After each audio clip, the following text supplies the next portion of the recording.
Hey there folks, welcome back to our channel. Today we're going to dive into a fascinating topic, the evolution of humanity beyond the 5G and how our actionable marketing values are becoming more human. You see, in the past we've been focused on 5 key aspects of human development. Gathering, gathering, gathering, gathering, and gathering. But now, we're moving beyond those 5 Gs and embracing a new approach. Our marketing values are shifting towards a more human-centric approach. We're no longer just about gathering, but we're now focusing on giving, giving, giving, giving, and giving. So, let's embrace this new era of humanity and strive to make our marketing efforts more human-centric. After all, isn't that what truly matters in the end? Thank you for joining us today.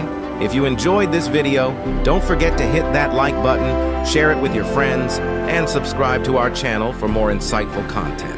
Until next time, stay human. You like my hat? You like my hat? Have no fear, the Filipinos here. My friend picked this up in Florida at a thrift shop. I love it. Yep. It's the only thing I have since 2016 as a keepsake. If I never go to Maholica, at least I have a hat.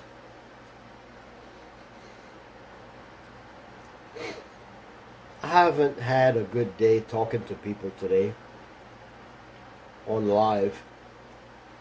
I've been explaining about life to a lot of people that don't care to listen.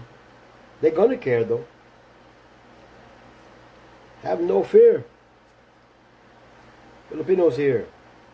Nako buhay. What a laugh trip. But you know, I am happy because I'm me. I'm John. I love myself. I have a good attitude about myself. And I will live a life of example. Big time.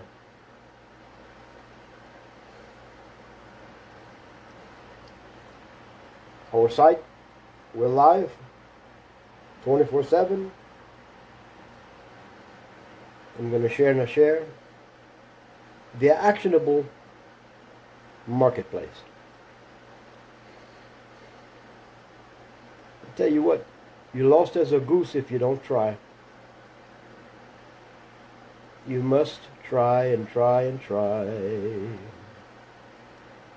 Because it'll be okay. It'll be okay when you wake up. When you finally see the real you.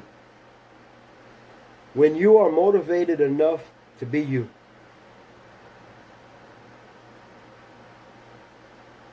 Seriously. When you're motivated enough to be you, you will see the importance of you.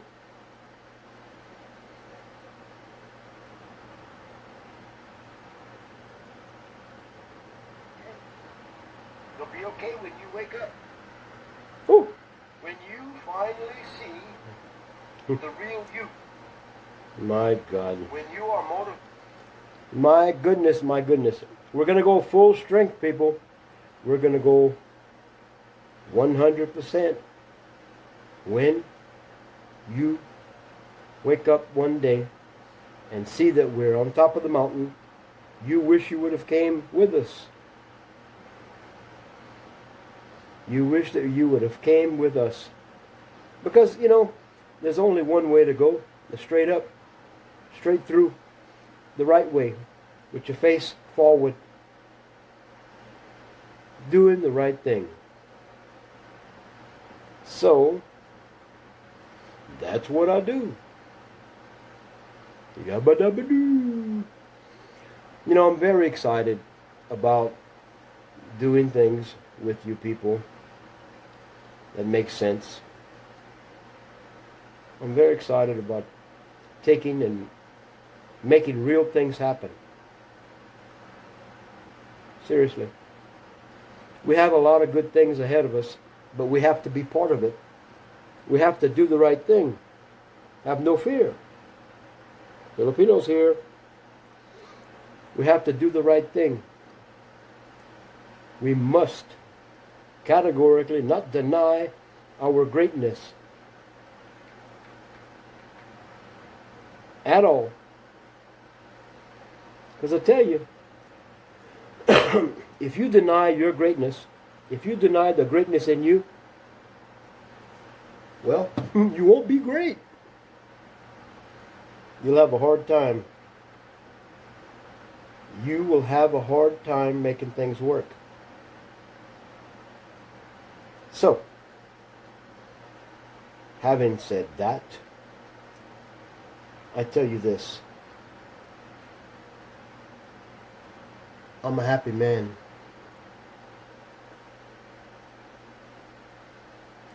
A very happy man. Even if I don't accomplish what I plan to accomplish, at least I'm doing something. At least I'm doing something. At least I'm making things happen. You know? I'm doing something. And we should all try. What's wrong, Batman? My God. Batman talking. I'm gonna share. I get to share in my groups real quick, and then I'll talk to you. Undivided attention to you.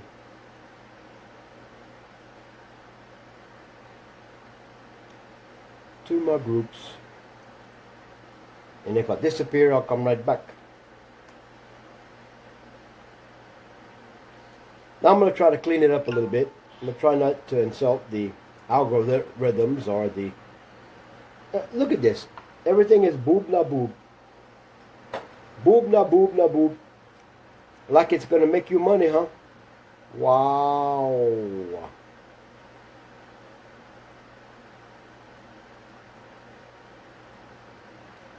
Truly is amazing how many good women are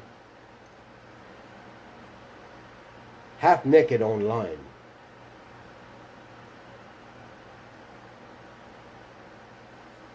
I listened to an older woman, an older black lady, tell her daughter that it is not good to be half naked online. You're not doing anything. It's not beholding to greatness or maybe to make a few pesos. Would you go buy some rice? You know, we have a more noble thing to do as humans. We should stop giving the world all of our power. We're living on kili power, and it's not rescue. It doesn't rescue anything at all. So, what's the real power? I'd like to say it's a hat. Have no fear. The Filipinos here. Ano ko buhay, huh? I don't care how many times I showed that picture with me and Tata Digong. Eagle of the North, Eagle of the South. It doesn't do me any good. It's not a status to me.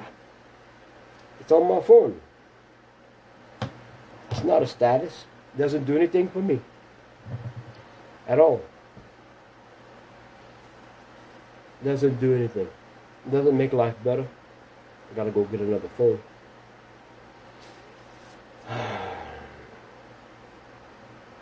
Waiting on a ride. Go to Walter Mart. Wow, no wow. You know, what are we gonna do? If we can't live on kili power, can't live on kili power. We can't live on the power of love. Can't live on the power of Shabu or false promises from the Malacanang. But you can live on the power of your integrity you can endow your life eternally with an immortal mindset. Immortality. To be absent from the body is to be with the Father. Not hell. Hell is a lie. A lie. The devil is a lie. A lie. Lie, lie. You believe that because fear drives your life. Fear drives your life. So, kili power will not save you. It's not going to rescue. A man, a goat, a fish is not coming to save you. You. When you come from the world and its ways, when you death, a mentality of death, when you take productive life of social fidelity, vibrant. It's like a vibrant store. When you, not an agent provocateur, but an agent of false flash.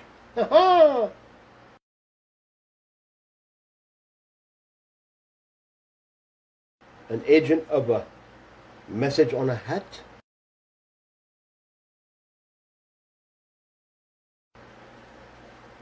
Poof. See what that gets me?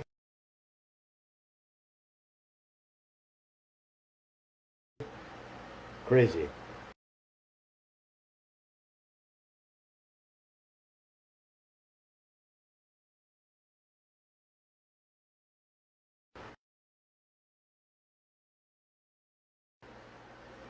In my color.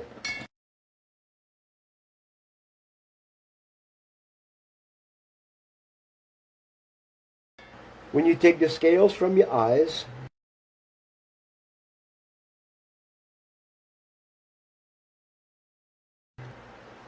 and you reason together,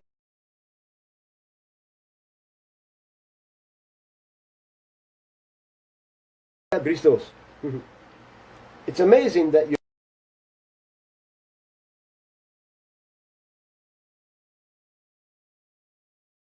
back just like your CR wants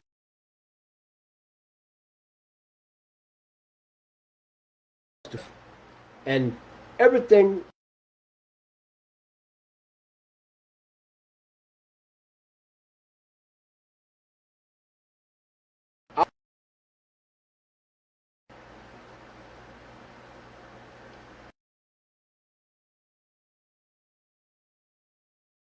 vision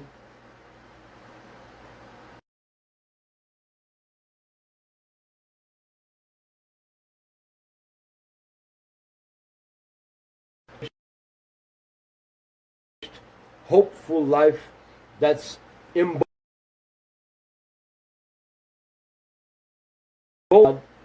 that has no relevance to today.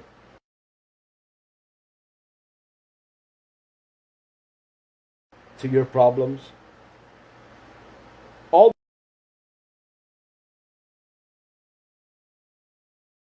as long as you're emboldened by a false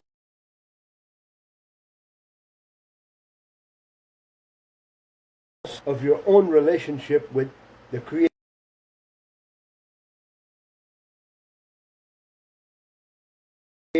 you deny your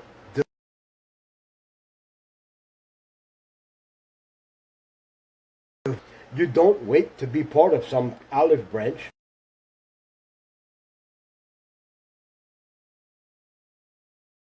The image of the Creator.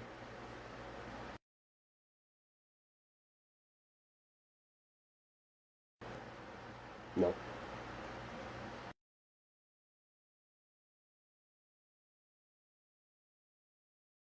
Science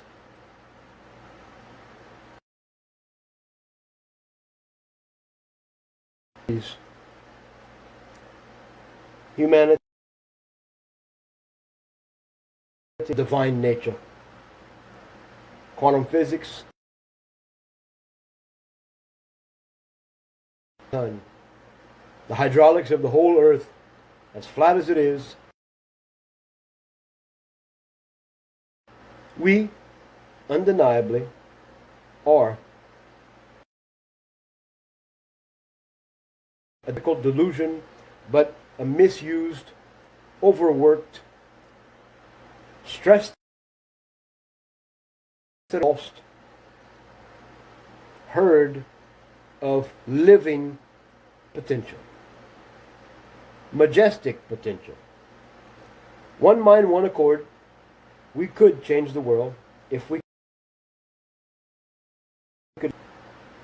Why do you think that scripture in your papal bull?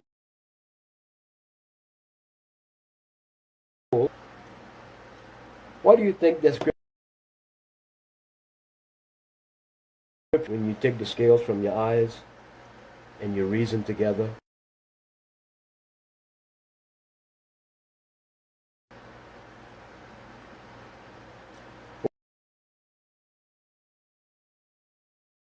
well, on the stone monument, multiple generations, you've been lied to, you've been misled.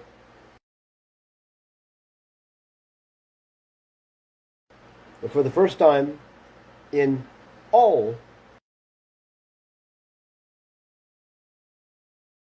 evil people, that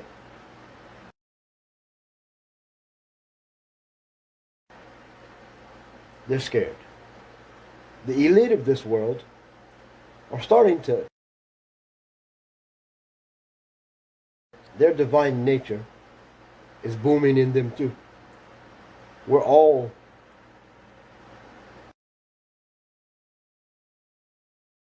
the elite, the elect, the destitute, the prostitute, and the man toot. You can blow your toot all you want. You can make a root from your backside.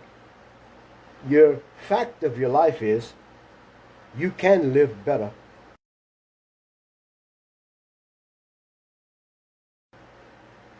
Your whole mindset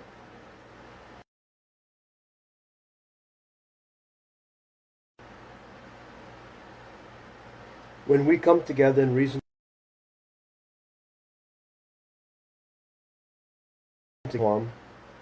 and just stop being so, we tend to usher in the greatest production future humanity's ever seen.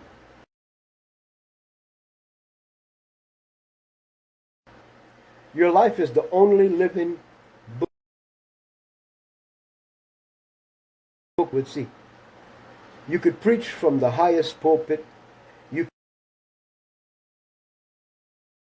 can doesn't exist, or you can live the life in a holding position to lunge forward in a Zoe life. Life, one mind, one accord, in the power of agreement to say yes now, yes, and be real. Change. We can be rooted and grounded to live.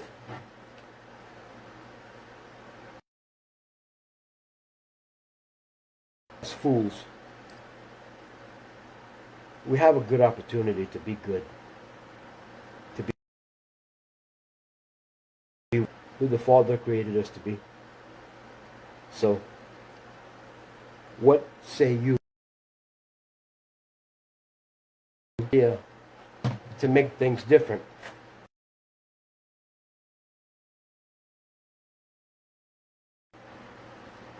Or maybe try. I can blow this until fire comes from my ass and I fly.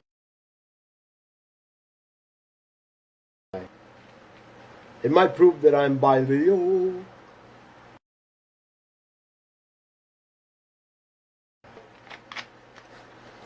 When I do something to reverse this, when I put this before your eyes every day, when I remind the oligarchy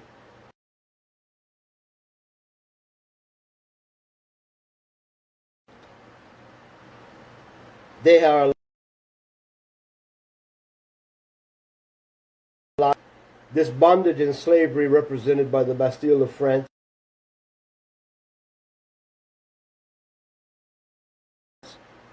the Vatican, the US, and London.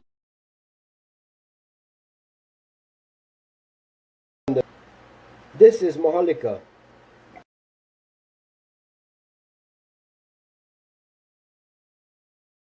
The aristocracies, the oligarchy in London, enslaving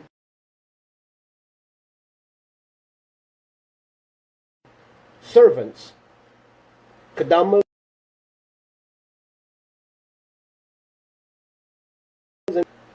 to be the star.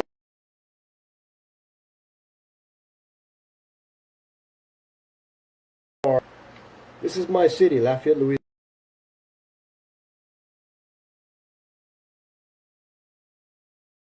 You meet somebody that has the information that's the truth.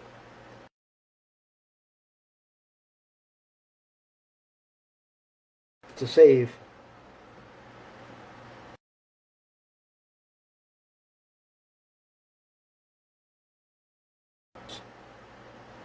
When are you going to mind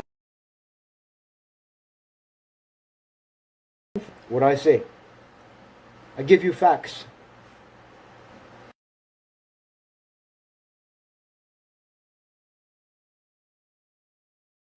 When are you going to live?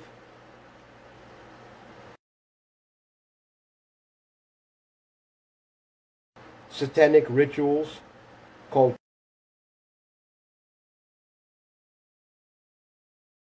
church. The only devil that is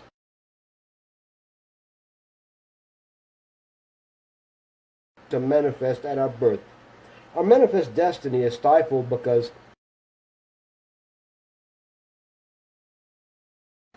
cursed, generational,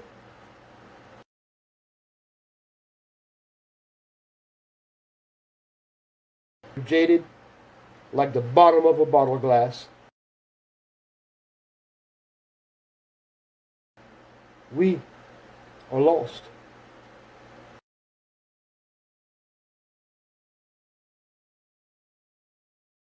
We have no actions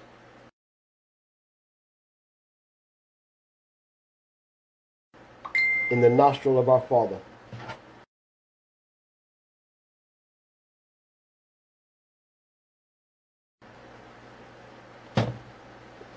A loud noise in the nostril of our Father. While children are being abducted in the U.S.,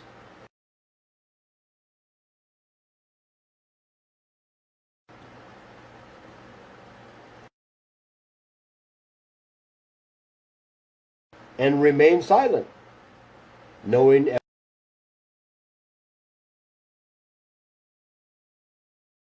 everything you can be sure is that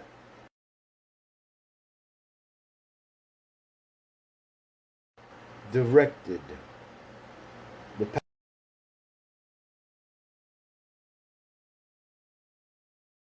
path in your mind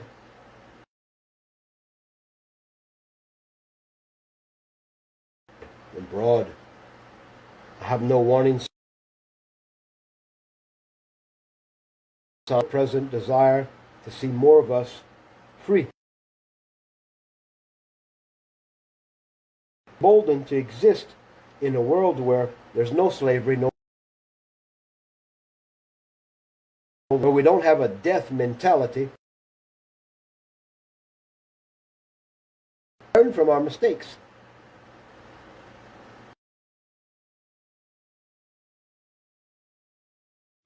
Scripture, in the last day, when you take the scales from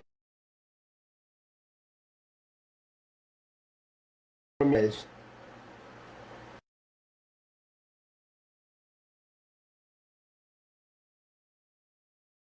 repetitive life of insanity,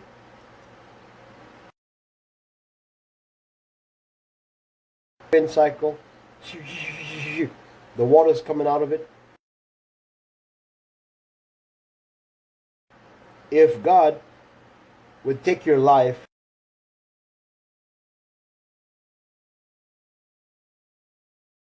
maybe it would get your attention.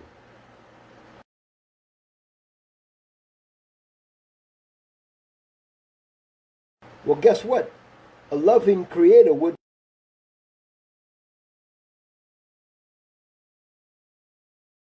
But a loving creator would give to be a devil.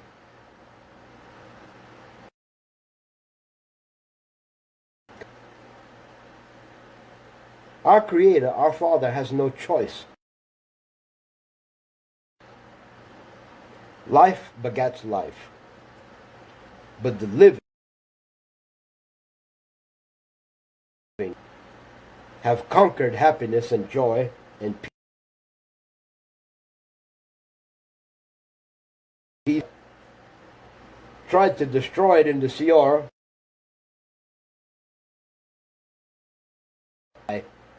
of deceit.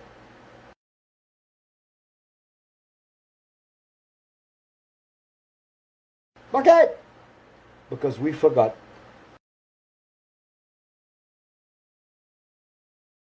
Not here in fruit salad, not in the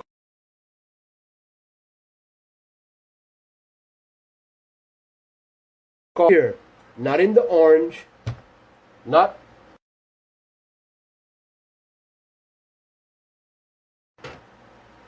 in the center of all the action. The Creator exists. And be real.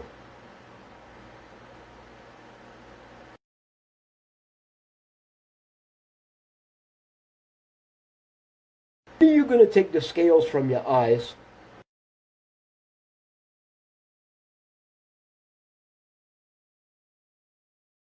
Stop being insane.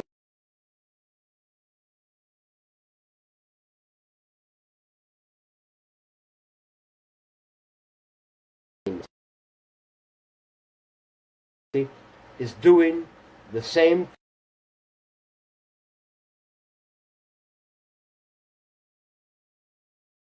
thing.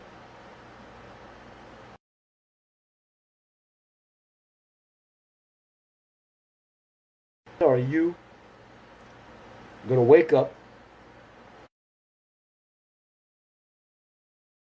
being happy?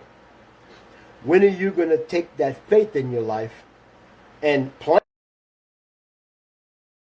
a garden of life and plant some feet to walk in, to live in, and a joy?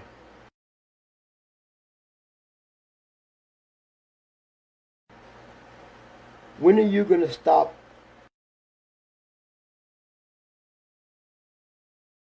being such a victim?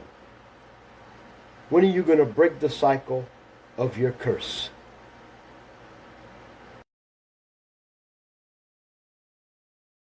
So many times, that was President Duterte's very respectable way of telling you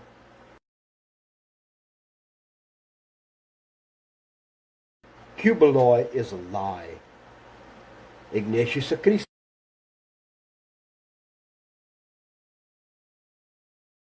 You know it. But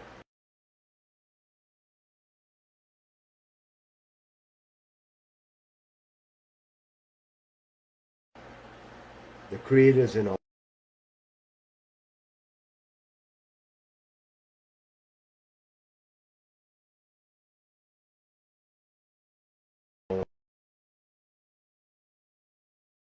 Cubaloy says he's God's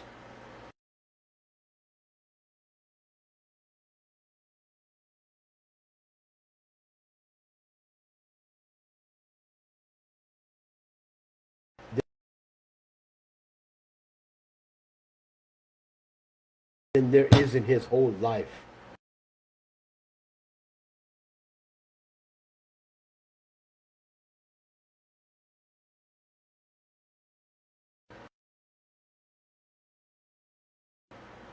His mansion was his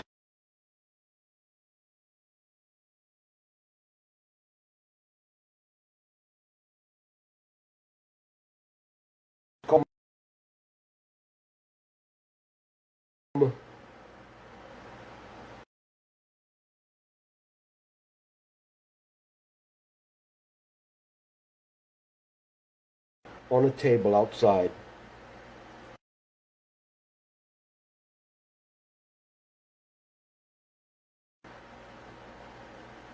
Before you die,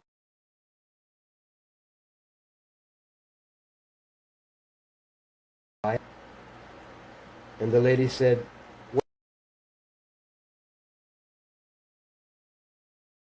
"What?" She pointed at the gate.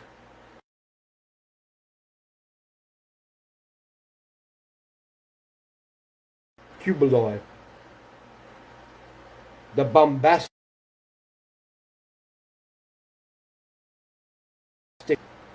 the user, the grandiose POS. Figure it out. Philippines.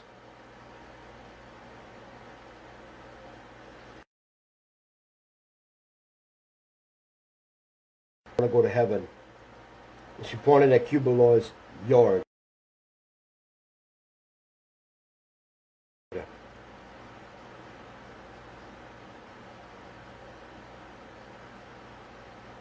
You think I'm being disrespectful? No.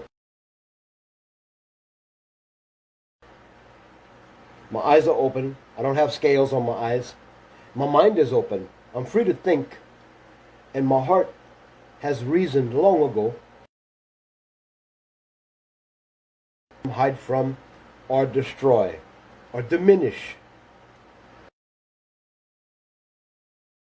Increase the numbers of immortality-driven, love-purposed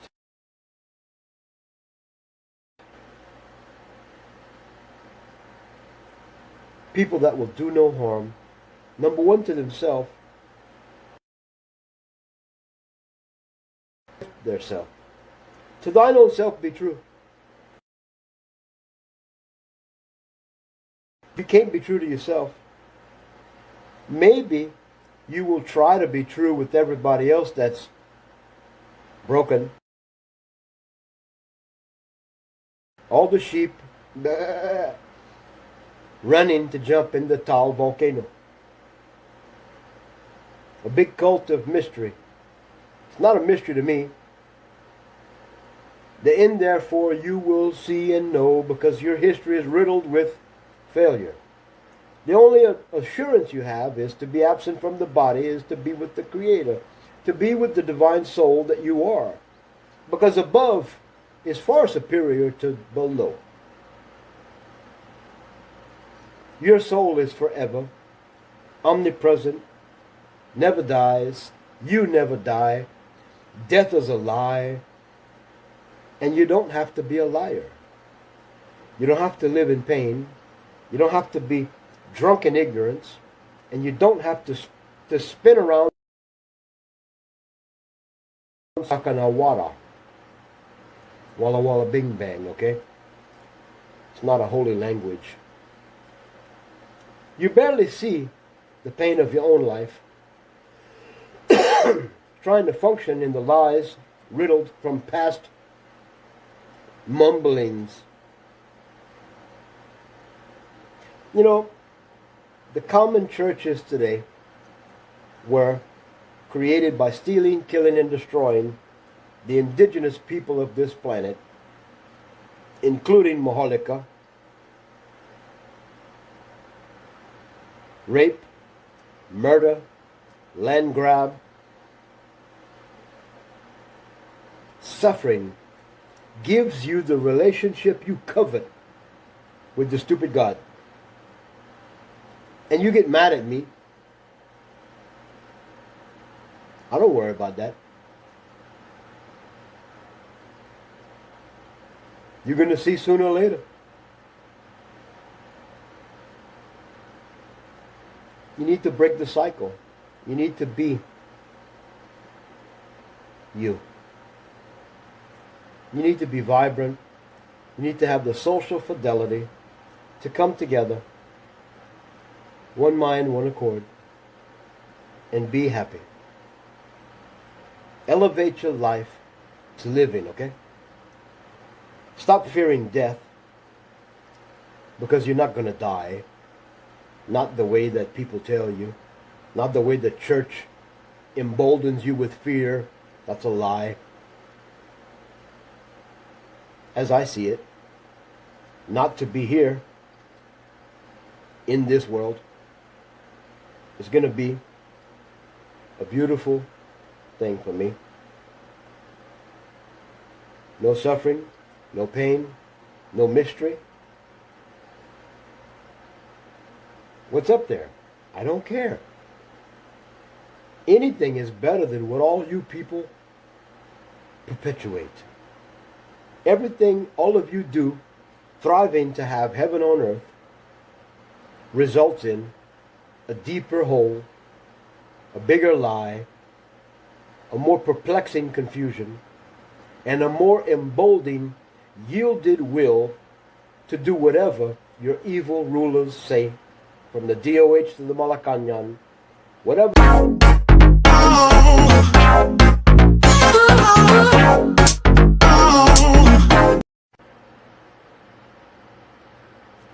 Now, like I said, who's your enemy? It's you.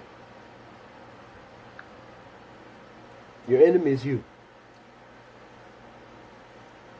The worst friend you have is yourself. The most reliable path to failure is the path you live every day without changing, without stopping to figure out why you keep failing. None of you stop to see what choices you could make to have a better life. None of you reason spiritually to see that your honor's gone by the lies of your forefathers. The only truth you have is your born life. The only spiritual salvation you have is your born nature. That's all. The only creator you have is the creator within. Our creator doesn't live in the Malacanang, in the churches, in the diocese, in a nun. Cubeloid doesn't have a red phone calling the Father every day. But I promise you, your repetitive life of failure, because you're grounded in the world, of the world, you've become so heavenly minded, you are of no earthly good. Now, that's empirical truth. That's a truth you can't run from. You have to face the fact that you've been misled. You've been lied to. Our Creator, our Father, doesn't work at a junkyard. You are not garbage. You are a misdirected, unreconciled with oneself, living failure. I don't care how many degrees you have, how much money you have. I don't care how many times you prayed, how many times you've been buried in water, covered in oil. I don't care how many times you talked in an unknown tongue, wakatara. Unless you are who you're born to be, unless you have a clear inner standing, unless you know that you know your divine creator in your heart, you have nothing. You're a useless human. The only value you have, real value, is when you're allowing the expression of the inward creativity of our loving Creator to come through your life. Miracles do not come to a cursed vessel. Miracles, divine, heavenly realities do not manifest in the life of an idiot, in the life of an obedient religious moron. Miracles happen when you let go and you stop and you just look and reason with reality. You are much better than settling and living a second-class life as an obedient, useless slave to something that died a long time ago. The origin of all of your faith, all of your institutions, all of your devotions, all of your doctrines comes from stealing, killing, destroying, rape. It's called the Crusades, people. There's no God in crusade. There's no God in the suffering of children. There's no God in war. There's no God in your ignorance. There's no power. There's no deliverance in a mentality that is bent to die. When your mind is set on death and your biggest fear is the unknown freedom that you could possess just by stopping and listening and living that dynamic truth that's booming in every beat of your heart. You can't argue with me.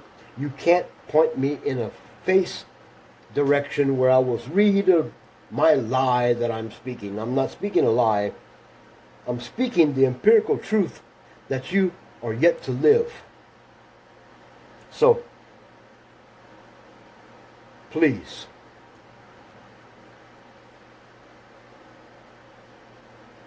think about this. Is it a hat? You like my hat? Don't live in fear. The Filipinos here. Ano ko buhay?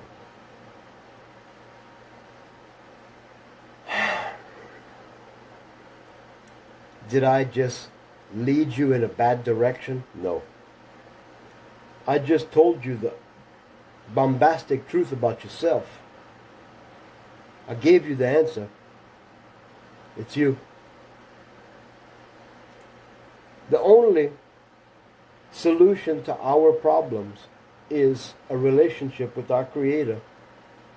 An individual, step by step, breath by breath, day by day, moment by moment reality as an immortal, open-minded, empowered person to agree with this subtle truth. Our life doesn't have to be this way. We don't have to live with the fear of global warming or some virus. We don't have to live in fear of a country or another religion or another group of people. We do have to live in fear of our own lack of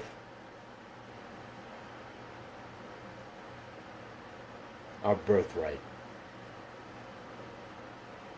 We better embolden ourselves with a fast-track agenda to get ourselves right with that divine Creator that lives in our hearts.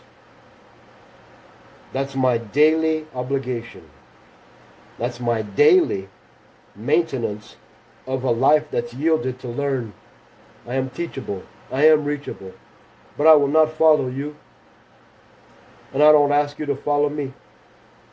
But if we can walk together, immortal, full of love, producing life, producing results, if we can have an actionable marketplace of people producing, doing no harm, breaking history. The church needs to rot and fall in the volcano. All of them. Our divine nature needs to rise up like a hallelujah chorus and never stop. The world would change like that if we change. We're limited by ourselves. We're limited by our ability to do what must be done. But the unique thing about it is it's only you that has to do it. Nobody has an answer for you. Nobody's going to walk into your life and save you. Nobody. He's not going to have a sword coming out of his mouth. He's not going to give you 72 virgins. But I'll tell you what. If you start growing your own food and you start looking like an ignorant fool every day, if you stop living the insane lives we live by learning from our mistakes, the answer is very bold within you. It's called clear sight. It's called stop, observe, and make a choice based on not failing again. If you go to the same church, you cross the same door, you sit in the same aircon or lack thereof, listening to the same reprobate, begging for your money, talking about things that come from the history of death, destruction, rape, stealing and killing, because that's where church comes from. That's where the word God comes from. You spell it backwards, it says dog. Okay? If you repeat your same life, trying to solve the problems of your life by going to that spiritual answer, you will surely die lost. But you have one promise: you'll be with the Father. You're not going to hell.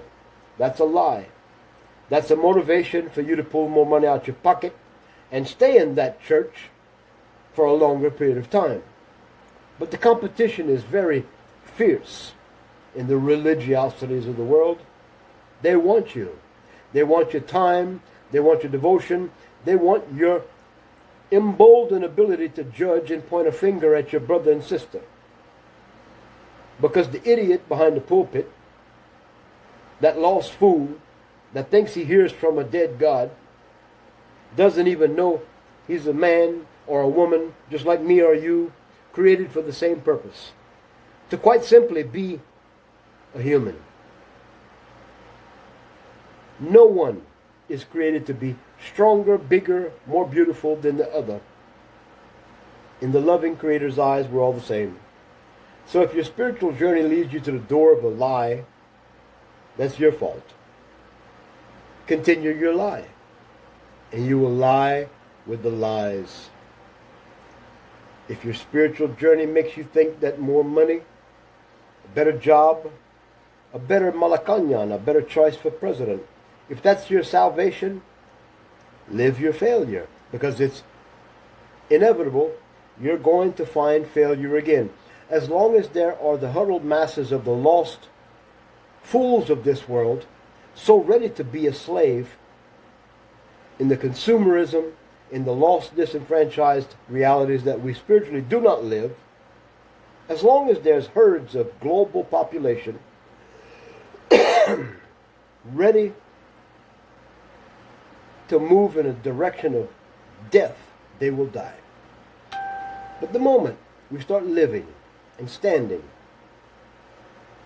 and manifesting our birth-born destiny, then, for some reason, we grow. And we seek a better life. So, my hat is not going to save you. My organization is not going to save you. My money, your money, his God, their prayer, this one, a bead, a rod in your ass, a popsicle. It's not going to save you. But when you open your eyes and you change your mindset and you start solving the problems of your life then you will become a person with a world of opportunities to heal, forgive, love, repent, work, produce results. Then you have an opportunity to really see miracles, provision, protection, safety, happiness. It's amazing.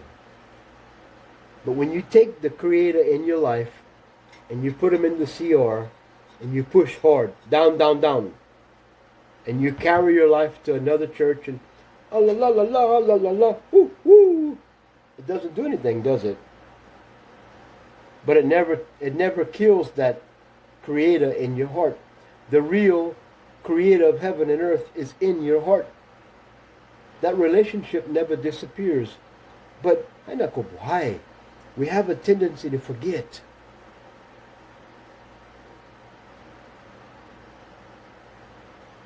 So, I challenge all of you. Solve your problems. Open your eyes. Tell the Malacanang you are tired of Bong Bong allowing these children to go missing. Tell the Malacanang, tell Bong Bong, Mr. Ding Dong the Bong Bong, the disrespected president. You tell that man, that boy, about the CIA. You tell him and remind him about General Smith, guilty of, well, the blood of 3 million Ilocano. General Smith. You tell that ding dong, that idiot in the Malacanang with the yellow-tarred wife, you tell him enough is enough. It's not about the price of rice. It's not about the threat of war. It's about the fact that all of you thought you were electing the son, the emboldened son, the passed down greatness of Ferdinand Marcos, and all you did is impart on the shadow of Tete Digong's hard work. All you did is lay down the broken vibrator of oligarchy, the puppet boy of disrespect, to allow the Philippines to become an emboldened lapdog puppet nation again, where all of the machinations of the elite few that steal, kill, and destroy in real are having fun. Thanks to Bong Bong, thanks to you. You thought you were electing a hero's son. When you found out, you're getting the byproduct of George, an endless name, Gorge, Orge, a name of a reality that doesn't have any bearing, that doesn't have any purpose other than to just go with the flow, play a flute, say, I'll cook quite well. You know, we can't blame the failure of the hero's son on the father. But we can open the eyes of who I believe is not really an evil man. I don't think that Ding Dong Bong Bong Marcos, the man I do not respect, I don't think he's an evil guy. I think he's just lost. I think he needs to have a reality check. President Duterte categorically, hands down, represented the people of the Philippines. Did he or did he not? President Duterte categorically, hands down, along with a very ambitious staff, lit the fire of public service in the asses of all of the people that worked in every city, every barangay, every airport, every public work. All of a sudden, the phones weren't like they said, yes sir, yes ma'am, how can I help you?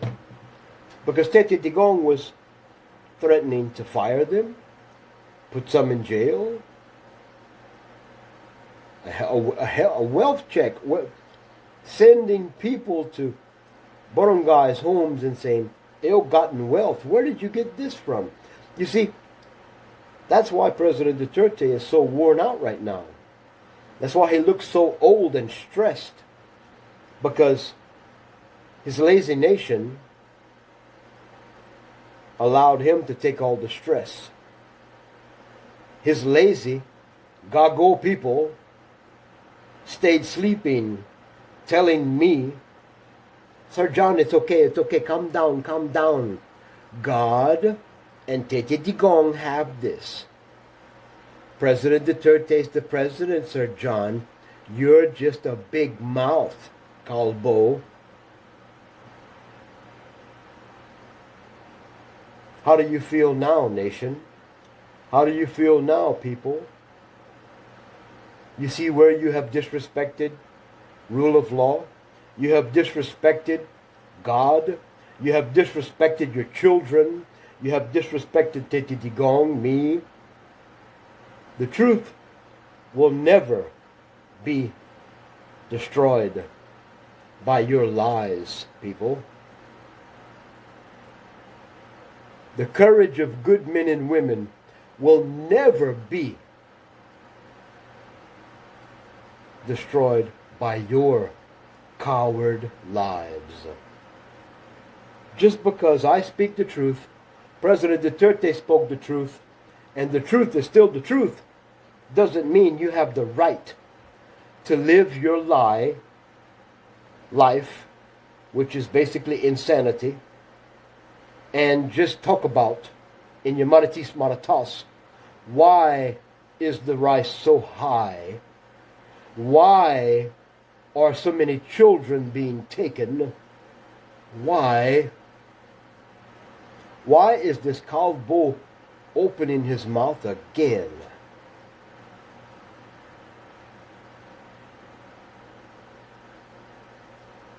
See, some things you can't run from.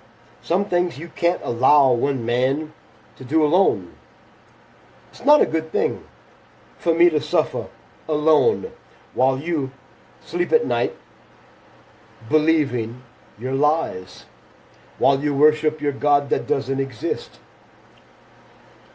while you pray giving away all of your pain to the air, and you emotionally gear yourself up again. Oh, it's okay, I prayed. God's gonna, oh, Hanako Buhay, my problems are still here. See,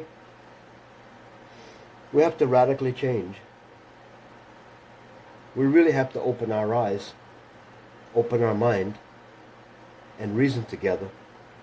And we have to do it yesterday, now. We can't play games anymore. There's no war. There's no evil anger that you can do. You can't take anything and go to the Malacanang and say, it won't help. It won't do anything. They'll take you away. They'll bring you to Camp Crane. But you can stand up and say no. You can stand up and clearly speak the truth. You can forgive all of your enemies, but you don't have to allow them to control your life. Now, did I make sense? If you understand me, if you understand my English, if you understand my purpose in my heart, stop being a goddamn coward and stand up. Tell your brother and sister, it's not about me, it's about you. It's about all the people in the world standing up and facing the small little group of people that control you and say, enough is enough. We love you. We respect your right and your ideas, but you have no bearing on our slavery and ignorance.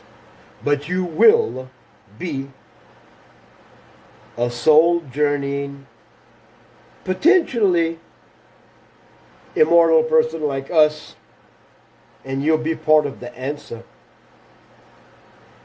But the more you live your evil intention, the more you try to point us in a direction that will end our lives, the more we're going to rise up and be real.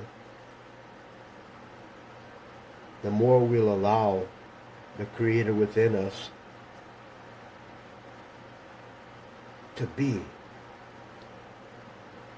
So, you people are the potential of heaven on earth. So why do you settle for your hellacious machinations? I want to know. It's time for us to be vibrant. It's time for us to change. And it's time for us to stop being asshats. You see, this is not an asshat, but I'm not exactly going to walk around the city. Don't worry, I'm Filipino and I'm here to help you. It's not going to do a damn thing for me. This is a cherished part of my life. It's a treasure. But it's not something I'm going to be out of balance with. I'm not going to go around my city trying to be Superman. But I'll be damned if I'm not going to try again, and no to reach you. Try to get that Creator in your life, that divine reality you're not living, you're not embracing. You have a power in your life, a happiness, a mentality that will free you to be the real you. So when are you going to be vibrant?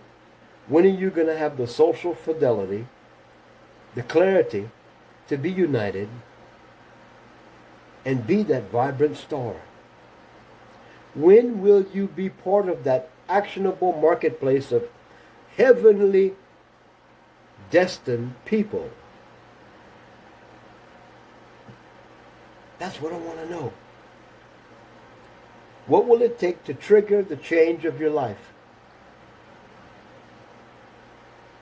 Don't allow your suffering and pain to drive you to a place where you see that you've been denying the real Creator in your life. Stop and think for a moment. Take the scales off your eyes. Open your mind. And find somebody to reason with. Because it's not about church people. It's not about God. It's not about Jesus. It's not about Islam, Muhammad, Buddha, Hare Krishna. It's about you. It's about our children. It's about a better day. It's about a world that used to exist without all of this foolishness. There was a world where the creation created and lived in peace. There was no harm, no rape, no war, no pain, no prayers, no hoping, no dying. This is all our fault. We must break this cycle. Will you? Will you? There shouldn't be a big question. Nobody's going to save you. Nobody's coming to help you. But heaven and earth will move for you when you're a yielded vessel. Think about this. If you are open, if your life is open for God to move through you, He will. And that's about all I have to say. Have a good day, a good night. Let's change. Because we are going to be the only living epistle, the only living book, the only living temple of life, if we live it, that someone will see. The greatest way to teach and lead is by example. So, let's do it. Bye for now. Kasi sabi ko, yung mga sundalo natin, galing lang lahat, almost all officers will go to America to study about militaristic things. Kaya meron yan. Seems like your day is here. What did you think would happen? You thought you'd see? You'd see in the clouds? Oh, poor babies. You thought all the promises would come true. You thought you could get away with it at the last minute. You could know the season. Almost the hour. Did you ever think about looking in the mirror? Did you ever think about what your baby God said? He said in the last days, when you open your eyes, when you start thinking, you reason together, you'll do greater things than He did. Did your baby God ever go in the church? One time. Such a wonderful display of love. He tore the skin off of people's backs with a cat of 9 tails. Do you think your perfect Creator made a place for me to manifest and do all? No. I manifest because you allow me. My evil and my intentions come from your confusion. The Creator is perfect in all ways, loves, that passes all understanding. We've known all along. All of you will walk into heaven, die and go to heaven, be an eternal soul forever. Because there's only the judgment of your karma. You're responsible for yourself. But we had fun using you. In the last days, all of you that think you can hide behind your words, I'm sorry. Mind your business now. Don't you know a real man or woman judges the fruit and not the flute that blows the sweet words that used to live in your purgatory in the past, where your plastic and sin could act good and holy. You guys better wake up, because it's over for you. Hey there, folks. Welcome back to our channel. Today, we're going to dive into a fascinating topic: the evolution of humanity beyond the 5G and how our actionable marketing values are becoming more human. You see, in the past, we've been focused on 5 key aspects of human development: gathering, gathering, gathering, gathering, and gathering. But now, we're moving beyond those 5Gs and embracing a new approach. Our marketing values are shifting towards a more human-centric approach. We're no longer just about gathering, but we're now focusing on giving, giving, giving, giving, and giving. So, let's embrace this new era of humanity and strive to make our marketing efforts more human-centric. After all, isn't that what truly matters in the end? Thank you for joining us today. If you enjoyed this video, don't forget to hit that like button, share it with your friends, and subscribe to our channel for more insightful content. Until next time, stay human. Well, hello. another time.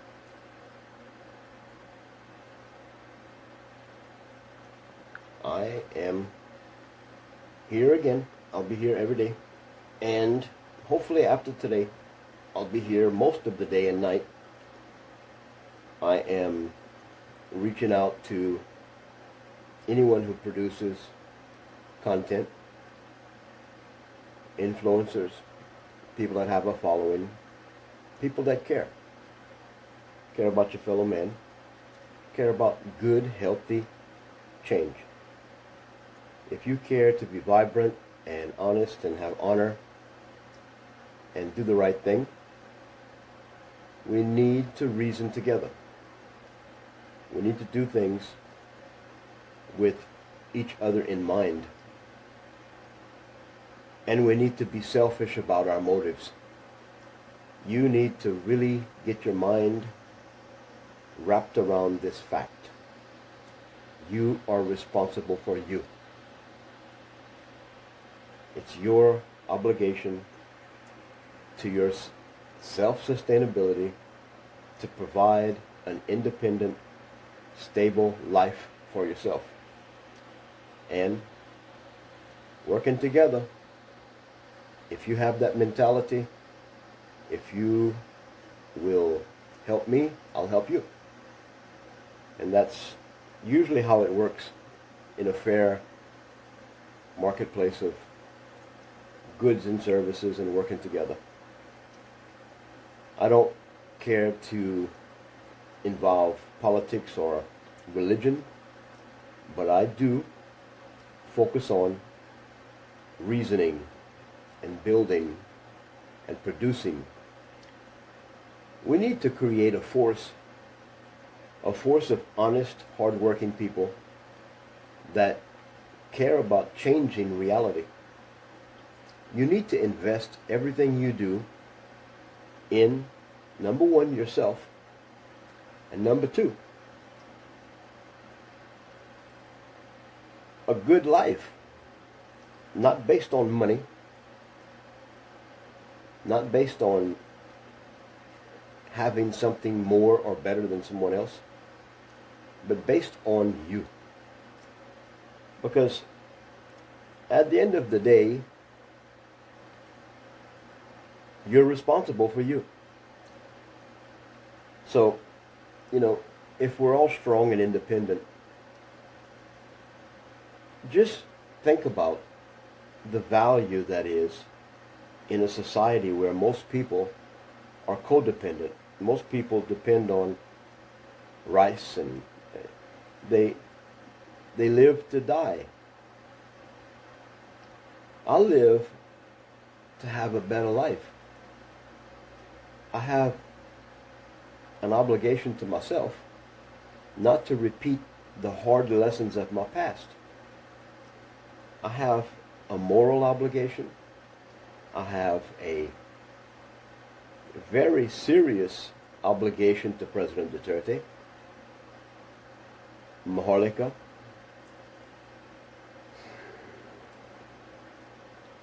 I can't change the world, but I sure change myself. And the way I see it, everything is waiting for us to be real. Not Orakan. I know. It's not about technology, it's not about the new gadgets, it's about how we do things. How do we come together and have a good example? How do we create attention on good vibes, honesty, and purpose? Everything in the world is misunderstood. Some of you feel that if you leave the country, if you work abroad, it'll solve your problems. No, it just complicates your life. It compounds your problems, and 90% of the time, you never reach your dream goal. You think you might work abroad. 2 years, 5 years. Well, some people I know, they've been abroad all their life. They're not going home. There's 5 million expats in the U.S.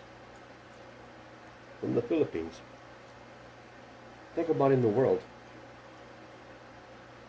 How many people left their homeland, their families? How many people have a different attitude now? Wow. Success is not money. Goodness is not spirituality and church and religion. Reality is you. Together, we govern this world. We set the standards. We create the image. And somehow, we allow ourselves to not change and grow and be real. You weren't born to be in a complicated, crazy world. You were born to be a self-sustaining, happy, reproducing person. It's called a divine purpose, a manifest destiny. Well, if you follow the links and the hashtags, it's simple. We should create some attention. If we come together and we drive our purpose with good intention, your intention should be you. What could you do with me that would make a better life for you and me? Well, I'll explain that. If you follow me and I follow you and we work together, I can help you and you can help me. And together, if we serve ourselves and we judge ourselves according to always being true to ourselves, that means I'll be true to myself, you'll be true to yourself, and together we can be in the power of agreement. It's not about prayer. It's not about meditation. It's about real. It's about changing. You know, if you desire happiness and health and safety and acceptance and love and forgiveness, well then do it. It's your reality. Don't cry to me, because I'll wait for you to stop crying and I'll say, okay, you finished? Now let's fix the problem. See, there's too many cycles of broken intention, broken reasoning, broken understanding. We have a misconception. You know, there's a perception deception. Too many people think that what they're doing is going to lead to a better day. No. If that's in your thoughts, then you're not doing the right thing. Because when you're living correctly and you have everything balanced and you're really storing your attributes, your personality in a life of goodness and good vibes and positive attitude and production, if you're producing, you'll have more than you need. You'll be peaceful. You won't be worrying. You won't be crying, and everything will start coming to you. Do you think blessings and good things will come to a broken, crazy person? No, not really. I don't know any crazy person that has a good, honest, transparent life. I know a lot of people that think they do. They think they have everything under control because they justify their life based on some plan, some doctrine, some path, some value other than their moral obligation to themselves. You know, if you focus and you fix the relationship with you and reality, you will fulfill your obligation to your life. We have to look at things in the right perspective. Hey there, everyone. Welcome back to our channel. Today, we're going to talk about actionable marketplace solutions and how they can help us become more accountable and productive in our daily lives. You see, by producing results and focusing on bottom-up accountability, our membership can truly shine as a vibrant example of what's possible. On the other hand, top-down corrective measures have often exposed the weaknesses of humanity, but that's all about to change. The Internet of Things is a wake-up call for all of us, urging us to be the change that others will see. This change will drive the greatest production of humanity, and the world is more than ready for it. So, let's work smarter and embrace this change together. Thank you so much for tuning in. And if you enjoyed this video, please don't forget to hit that like button, subscribe to our channel, and share it with your friends. Until next time, stay productive and accountable.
I'll download these two segments and put them together and run it on my playlist.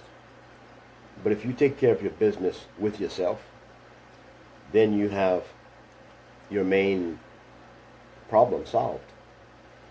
You have to be responsible for yourself. And you have to have people in your life that care about you the right way. No one's going to walk you like a baby until you're stable. It's not how the world works. But if you allow me to show you how much I care for you,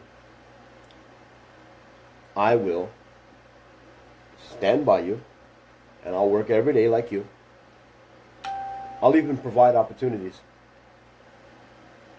unlimited opportunities, because the world doesn't work properly. The world works backwards. See? When you go to that box and you pray to that person that doesn't exist, it keeps you broken. When you think about dying, you think about bad things all the time. That's a mentality, that's a system that keeps you and controls you. But if you surround yourself with good people that are motivated to do something, you better make sure you have people that care about themselves. Because if you have people that care about somebody else more than they care for themselves, you're going to stay stuck. You're going to stay broken, you're going to stay hurt, and you'll never reach the goals of your life. You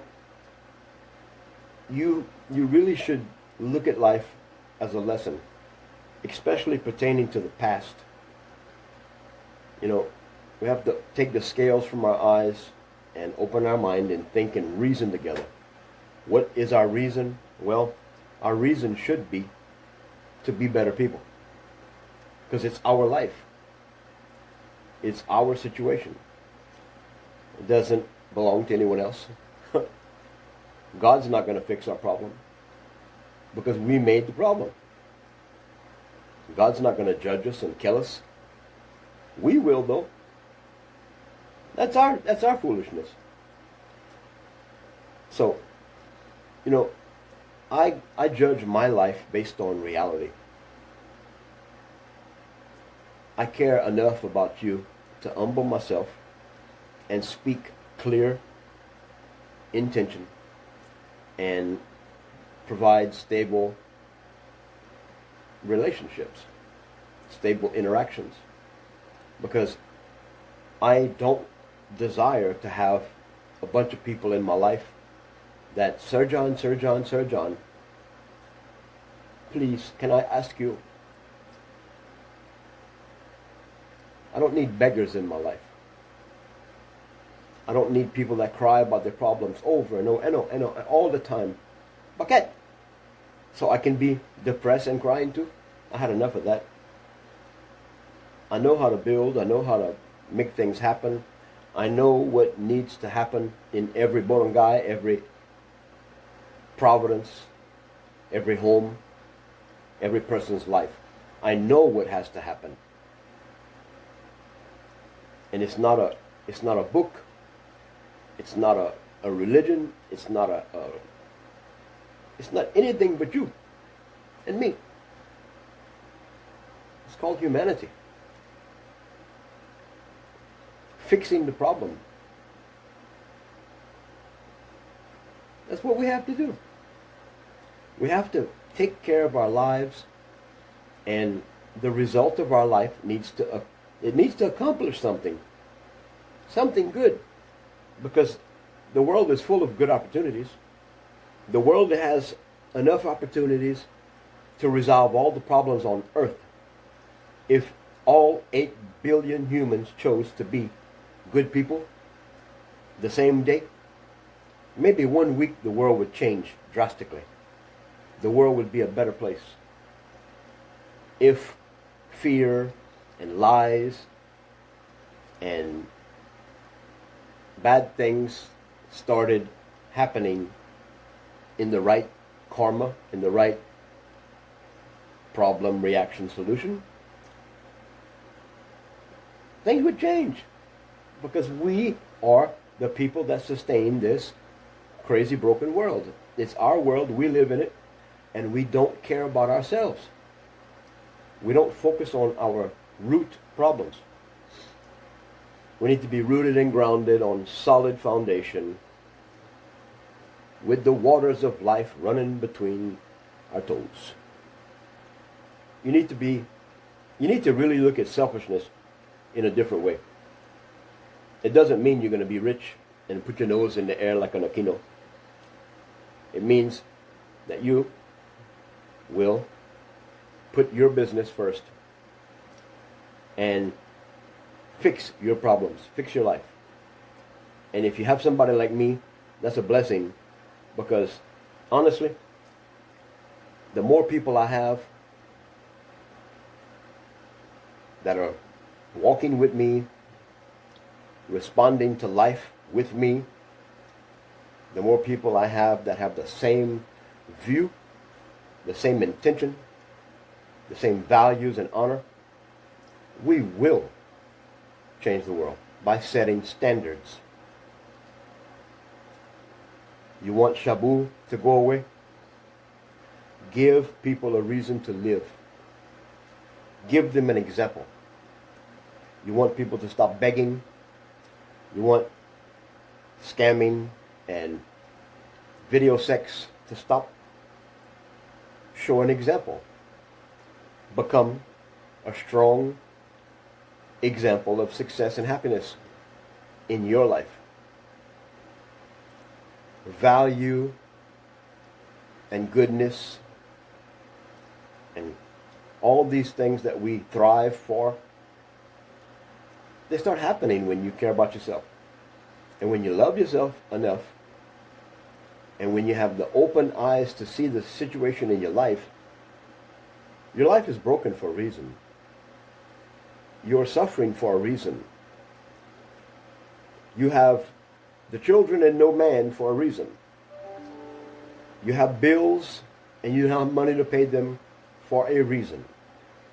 And it's not my fault. It's yours. But you know what?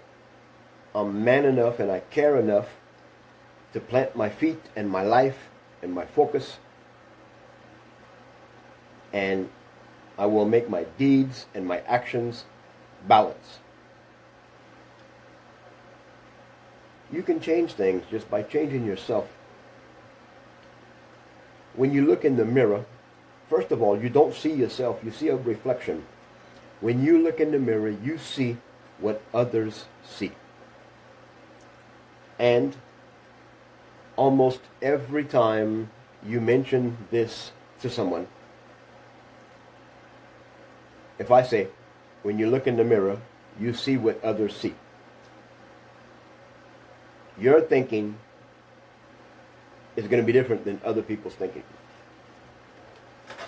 If your life is worth nothing to yourself, when other people see you,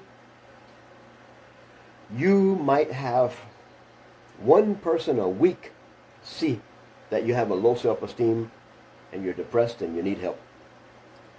Because honestly, just as much as we don't know the current situation in our life, when people see your life in need, most of the people will respond with, I'm praying for you. God will help you.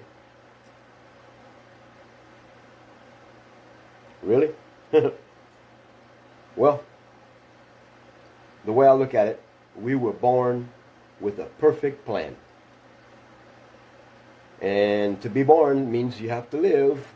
And to live means you have to have a very simple reasoning, a very simple value system, and you have to protect your life with a standard procedure of goodness every day. You have to make choices and produce results. You have to create a storehouse in your life. You have to have abundance to be sustainable. And it doesn't mean big box stores and Video Bank and Western Union. Gcash, Sir John, please. Doesn't mean load on my phone. It means you embracing the challenges of your life and taking care of the problems one at a time. If your attitude changes, when you look in the mirror, you'll have more value for that person you see. Because your honor will start to convict you, and you'll start thinking, wow, no, wow. When people see me, they see a hurting, broken, begging person. Your pride will make you change.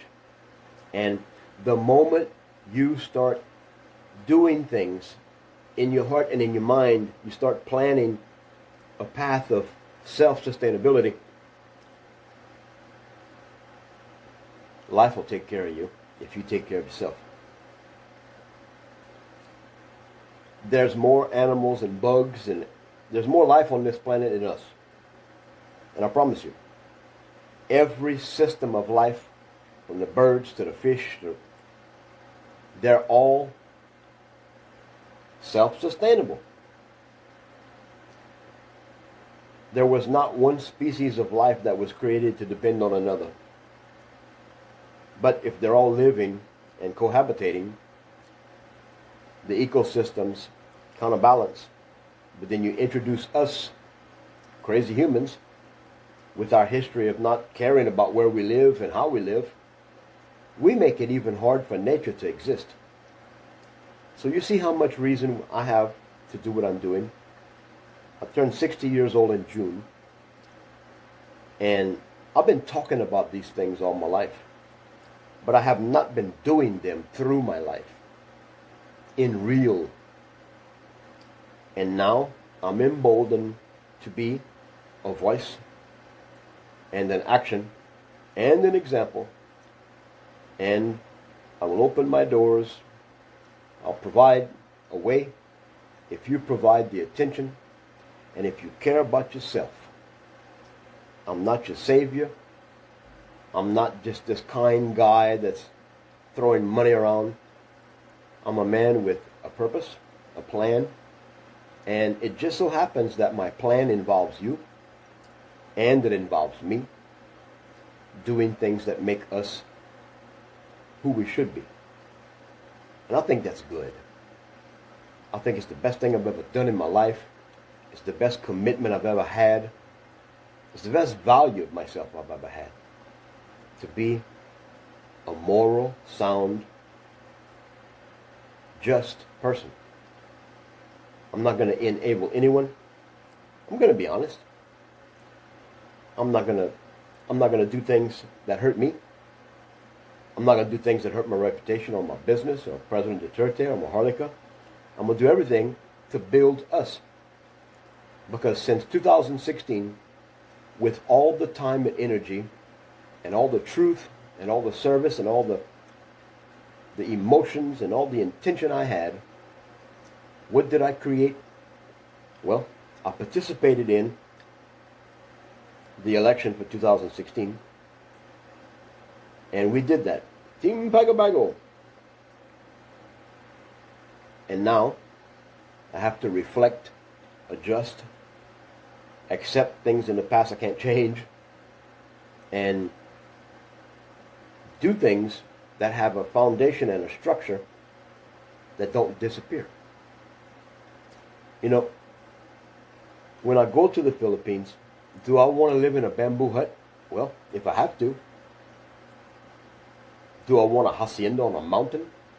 Well, I might end up there eventually. What I want is to live, practically. And I want to be a progressive, stable, long-lasting example. Not this man that drives around doing like the Pope in it. No. I want to be involved. I want to change things. And I got to do that by changing me. My ideas will just be a book and a little word in a tagline when I'm dead, if I even die. I have a vision of us living longer than we think. You know, we were designed to be immortal, eternal. Your soul never dies. And your soul is more alive than you. Your soul is with God. And all the things we do, all the assumptions we have about our commitments and our dedication and our faith and all these things, they don't add up. They don't equal learning and changing and loving and producing. I believe if we take the challenge of increasing our ability to be available for successful, happy things, it'll happen. Now listen to what I said. I believe if we agree to accept the challenge of good, happy, and successful things and change, I believe it will be. I believe if we establish ourselves as real, purpose-driven people with a beautiful example, I believe we can do some things that will change the world. Because all humans have the same issue. We all have the same issue. The love we have deep in our soul doesn't balance with the reality we experience every moment of our day and night. And somehow, the systems and the things we do to try to attain a better life, they always lead to looking in the mirror and most of the time not even seeing reality. So if you start to see people looking at you curious, like you're doing the right thing, if you start to see good things happening quickly, that's just God's way of saying, okay, you're doing the right thing. Because if God can get the blessings through your life, He'll get them to your life. But you know what? The abundance of the universal goodness that we all know exists, that abundance flows so fast and so strong, we don't know how to accept it. We don't know how to change. We don't know how to be humble and say, wow, it's for you. And it happens every time someone has an epiphany, every time someone comes to the end of their road spiritually, their ideas are gone, they can't do anything. When they give up, that's when a miracle comes. But you know what? It's very short-lived, and we forget about them fast because we don't have appreciation for our own life.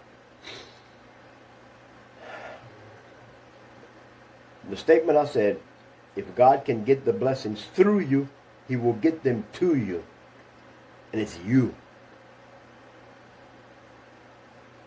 It's amazing, huh? We are created by a very selfish, loving, dedicated Creator. Our Creator loves us so much that in that one-to-one relationship, our Creator has bowed down to the total opportunity of existing. Our Creator doesn't waste energy on his name, his sex, his physicality. Our Creator has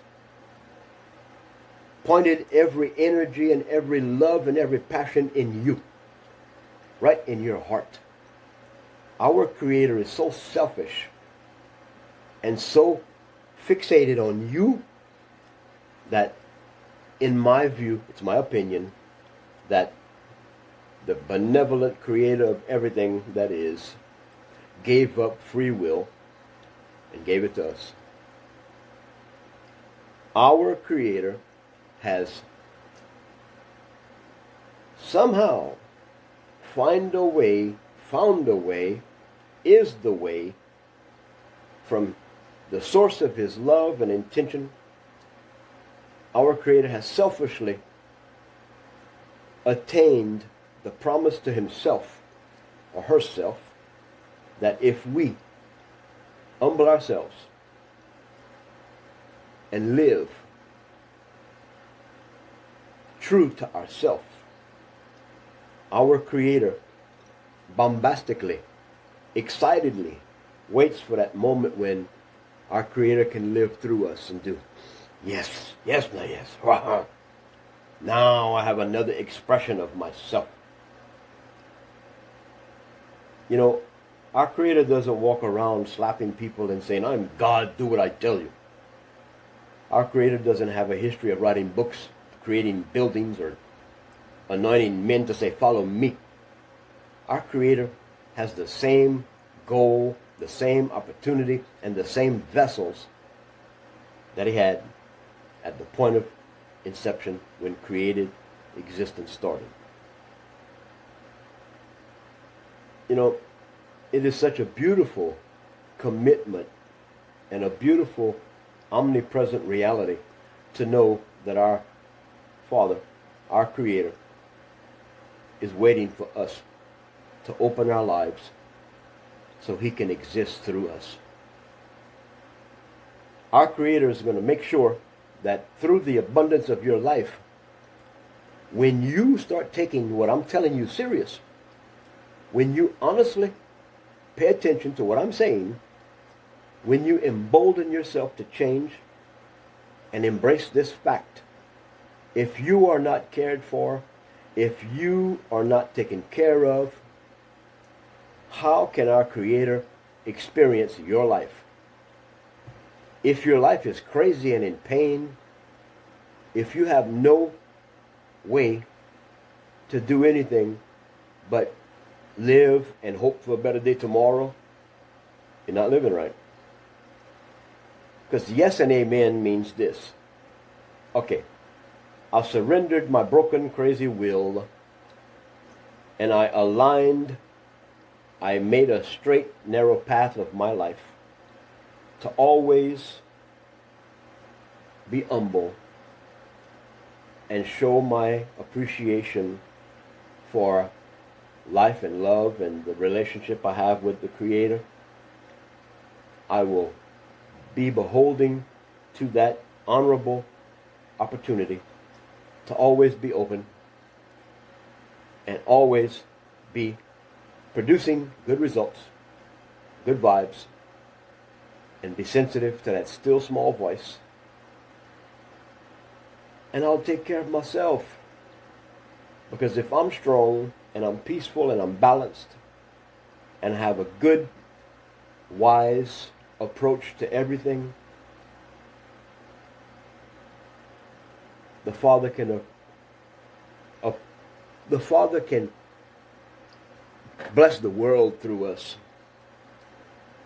because we care about the most important thing in our Father's heart concerning us, and that is us, you and me. That, my friends, my family, my followers, my enemies, that is the truth about creation. We were created to create and be responsible for that creation. It's not complicated.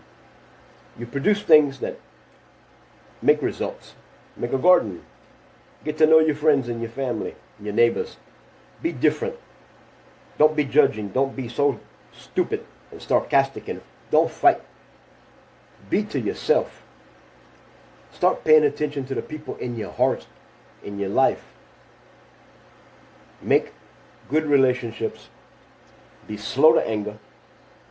And do good things. And just because you develop a good relationship that has peace and abundance and happiness and all this stuff, doesn't mean you have to become a savior, because you're not. It's going to be your full-time job to balance that bombastic relationship you have with a loving, real creator. Not real lies of a generation. See, even the words religion, that means real lies of a generation. If we can start being living epistles, living temples, if we can consecrate ourselves to be true to ourselves, our Father, our Creator, will manifest through us, and we will have joy. We will be so full of peace and tranquility. Our motive to live will always be to never lose that relationship, that balance, that miracle, that mystery of life that says, when I finally gave up, when I finally stopped living like an idiot, like a fool, when I opened my eyes and I put myself first, when I grounded my life on purpose, I started having my real peace, my real love, and my real tranquility started to manifest. And you just have the blessing of knowing that's God's way. That's the Creator's personality. That's the humility of our Creator. Our Creator just wants to live through us, not judging and performing miracles like in a show, a movie, a religion, a story, but in a reality, in a vibrant garden, in a productive environment that always has what's right on time for the moment. See, that's the humble nature of the Creator. The Creator doesn't want to be beholden to a judgment communication with you. Our Creator, our Father, never will face you and say, now, you learned your lesson, go.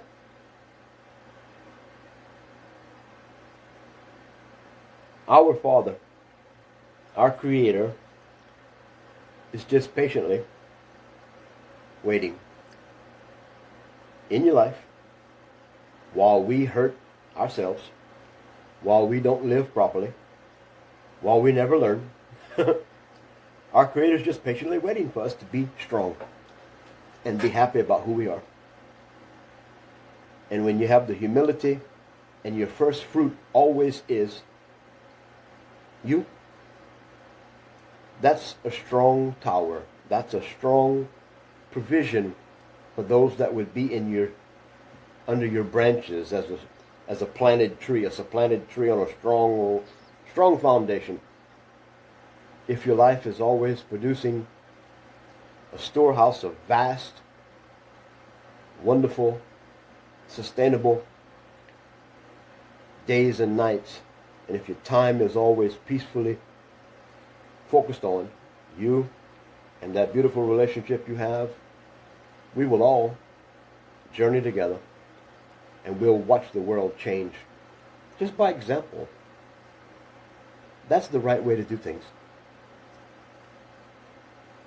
There's nobody that's going to save us. Nobody is going to help us. And nobody is going to do what you have to do for yourself other than you.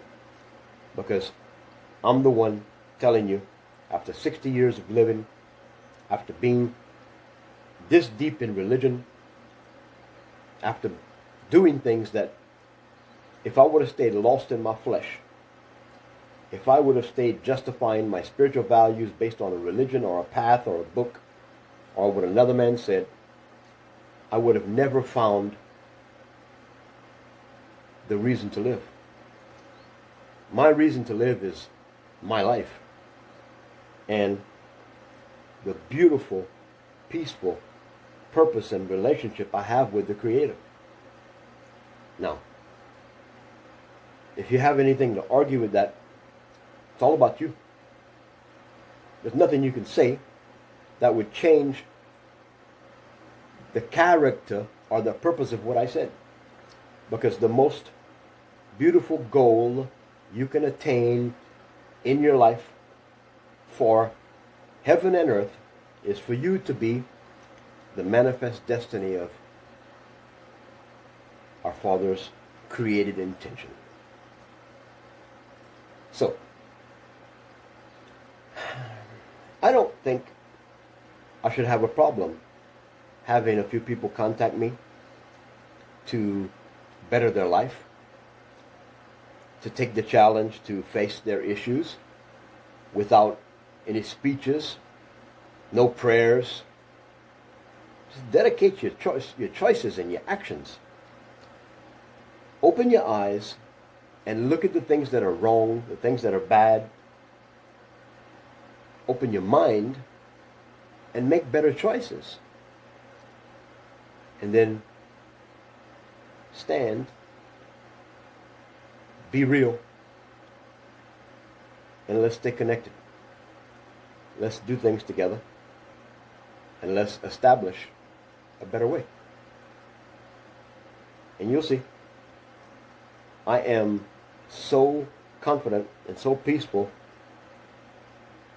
that I don't see any failure if we always maintain our source.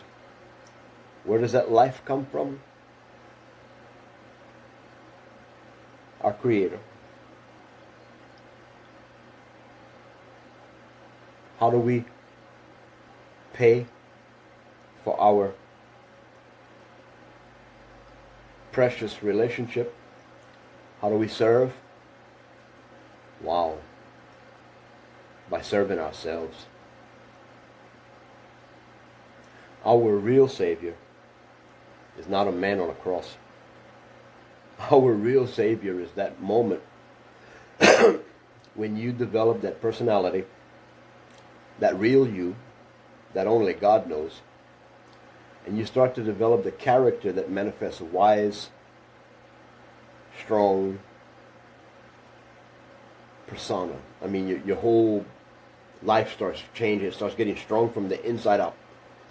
When you start to know, when you start to know the appreciation and the gratitude of a Creator and a loving Father in your life, and you start to see your life change, honestly, by my testimony, the biggest, hardest things you thought you had to change, when you let go and let God, and all that means is when you let God, you allow that plan you're born with to manifest.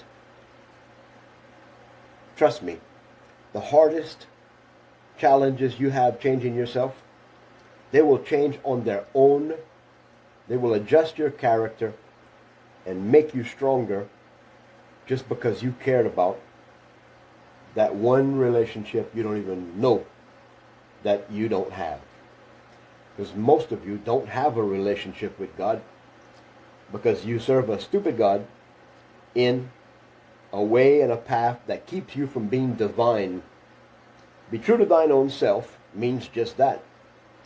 If our Father created you with a plan before you're born, a manifest destiny, how in the hell can you find that plan and that path for your life at birth in a building, a book, or a relationship with a group of people saying things and doing things that don't make sense? Because your number one responsibility is to take care of what God created, and that's you. Now, that's my religion. And it's not a lie. It's a true thing, because it happens for me. The more I learn to be stronger for me, the more I guard my thoughts and my mouth, the more purpose and intention, the more I see my life balancing, and the bad things are healed and the bad choices are changed, and I all of a sudden have gratitude and forgiveness for myself, and my ears are listening to the right things now, and my eyes are seeing the right things, and my mind is thinking the right way. It's a total submission to the fact that you are a responsible human, and your values should be based on your values you have as a moral obligation to your intended created life. See? It's almost like the Creator was doing this. Okay, here's another one. I'm going to breathe life into this one. Go out there and let's see how long it takes you to get to know me. We don't look at things properly. And for that reason, we never make choices to solve the problems of our life. It's so bad that the psychological institutions and the people who write the dictionaries and everything, the word insanity is this definition.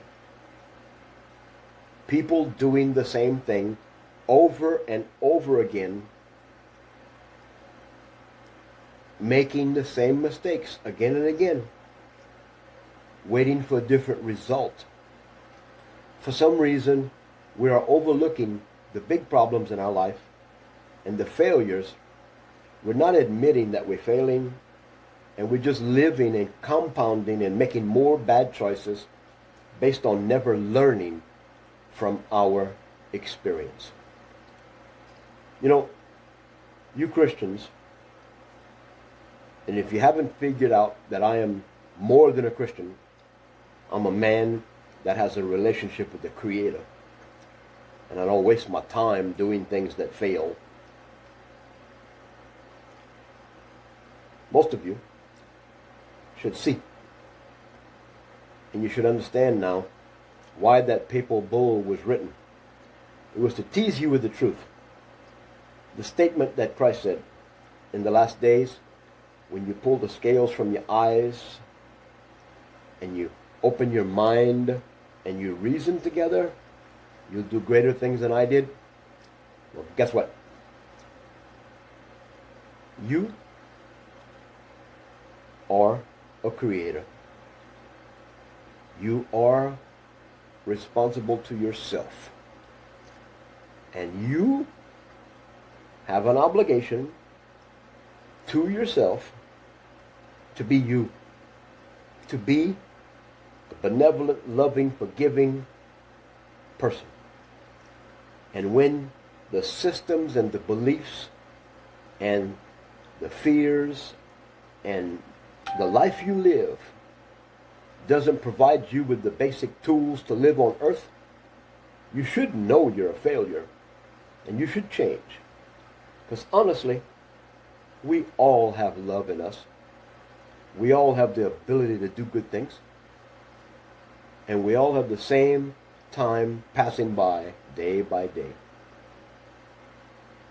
So, the definition of insanity is doing the same thing again and again and never learning from the mistake. That means making a choice. So, just that reality by itself should make you stop doing everything you're doing, and you should make choices based on you. If I never talk to you, if I never see you, all I desire in my heart is for you to be who the Father created you to be. And I promise you, the Father did not create you to be a Catholic, Baptist, Muslim, Jehovah's Witness, Ignatius de Cristo. You weren't created to follow Cubaloi. You were created to be you. And the biggest goal and the biggest blessing you will have is that moment when you reason with yourself. And just so happens you got somebody that's talking to you, willing to stand with you, and provide opportunities for you to make a better life for yourself. So if that is not a miracle waiting to happen, I don't know what it is. I don't know. I know it's not me wasting my time talking, because I've just given you the basic instructions to live your life. Our Father did not create you crazy. Our Father did not create you to be a problem or a burden. Our Father created you to be, number one, loving, kind, and open-minded, and able to see the condition of yourself. Because if you have that basic life, I promise you, our Father will be right in the middle of that life, enjoying your manifestation. So, what do you want to do? You want to live another day? You want to be a part of a world that's going to suffer? And I promise you, the world will suffer. And it's suffering now, as you know. You've got the example of making bad choices. Look at your Malacanang. They say you can't blame the sin of the father on the son. Well, Ferdinand Marcos doesn't have sin. I'll just leave it at that. I think that the jobs you need, the future you need, is wrapped around the reality you live and the choices you make and the action and the path you take. So, if you see the facts, the truth is, there's enough technology and enough opportunity to make all of us have a happy, productive life, starting now. I have all the tools, the plans, the experience, the technology to take any barangay, any area in a province, on a mountain, on the beach, and through the wondrous blessings of technology, we can create success. Wireless internet,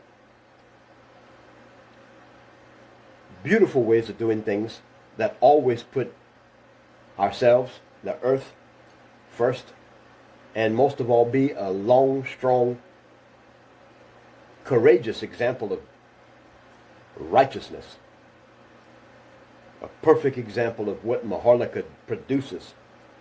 Maharlika produces life. A non-engaging in strife, no war. Maharlika has a history of no war. Maharlika has a history of being a covenant relationship with the Creator. Why do you think it took 1,000 years for the Spanish to indoctrinate you?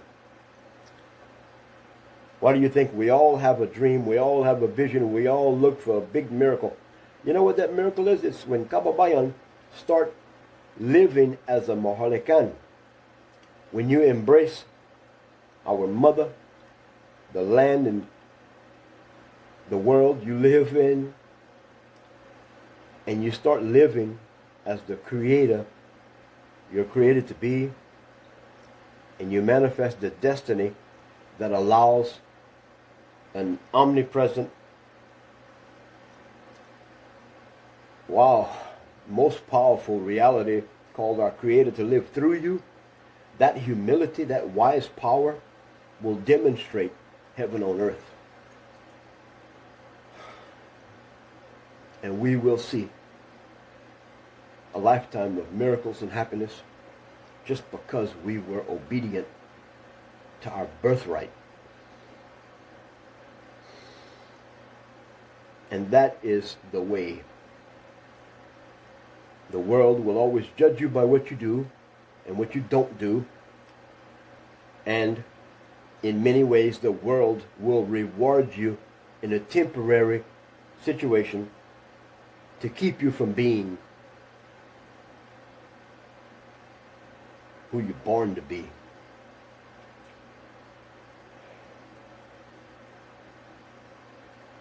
We can do anything that needs to be done anywhere in the world. We can know everything we need to know today, right now. We can say yes and amen without confusion, and we can drive our lives peacefully. We can have the courage to not be scared of making changes. Nobody in the church is going to come get you. The Malacanang is not going to kill you. The West, the oligarchy, nobody's going to stand in your life and stop you when you're doing the work of your life with love and power and demonstration. Because I tell you, the power and the love and the blessings that were intended for our good, just life is being wasted in miserable tears and pain and suffering just because we don't know that we're not giving our first time, our first blessings to the relationship we should have from birth. You are a beautiful future. You are a hope, a choice, a change. You are the reason to live. And when you find a way to let go of all the pain and failure and foolishness and loud noise and just over and over and over again living the same problems, the same destiny is going to be beholding to you. A future of zero. A fear to die. And most of all, a lost relationship with the reason why we all live. Our Creator is amazing.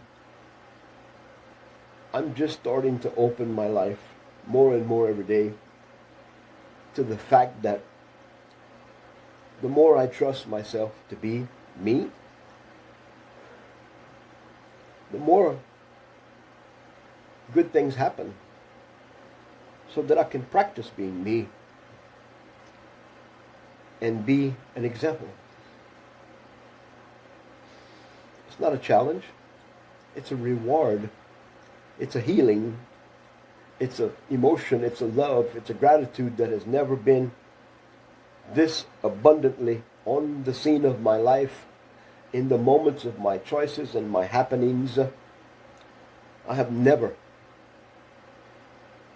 had these opportunities. I make this statement to you as a very humble person. Those of us that right now commit ourselves to focus on our main obligation, and that's yourself. Those of us that really see the importance of that act of consecration, that dedication, that way that does not cross the will of our Creator, but provides a navigation that is fruitful, not a complex journey where you're looking at the maps and the choices. No. letting go and allowing your life to be open so the Father can move in and really, honestly enjoy your life. That's the selfishness of our Father. Our Father is so greedy, so selfish, our Father loves you so much. That's the biggest mystery I have with the personality and the way God works. But I don't worry about it. I mean, for some, by the miracle of who the personality of the Creator is, all of our relationships are ready and waiting for that yes, that thank you, Father, that deep breath where you don't have the same person suffering in you, but you start to see and feel and trust the person our Father's waiting for. The relationship you will develop with your Creator is not a relationship where you have to suffer and cry and be guilty. It's a relationship where you will find yourself in a acceptance, in an open way to live and think and feel, that all of a sudden everything in your life changes. And you start to see the power and the provision and the way and the care of our Father when you stop participating with the ways of this world and all the traps and lies and all the generational curses. All it is broken, intended lives failing. And there's no hell. Our Father didn't create a complicated, crazy world and say, well, shit, I got to make hell now, because I'm going to punish them if they don't do what I say. Our Father loves us so much. Our Father is so selfish to experience each one of us living a good, happy, honorable life. Our Father wants to be emboldened in our flesh as we display all the character we can handle and all the power we can allow to flow through our life. Our Father will stand through us and be proud with us as we change, as we find our moral obligation to be who we're born to be. Kababayan, we have a future of beautiful happiness if we become beautiful, happy people. Now this video is about jobs. This video is about a friendship, a relationship, and an opportunity. Will you be wise enough and patient enough and honorable enough to yourself and me and Tata Digong and Maholika, your children, reality? Will you be wise enough to make a choice that makes you a powerful person, a loving, kind person? You don't have to worry about the choices you make and the things you do when you're emboldened with the loving purpose of our Father. You were not created to be in a confusing, painful, lost world, a dying world. You were created to be immoral. No, immortal. See how the words, the identity, the definitions, everything's a trap if you don't have the right discernment. To be absent from the body is to be with the Creator, right? Well, We have seen the truth. We have heard the truth. But we have never chose the real solution. There's no hero. There's no savior that's going to save you.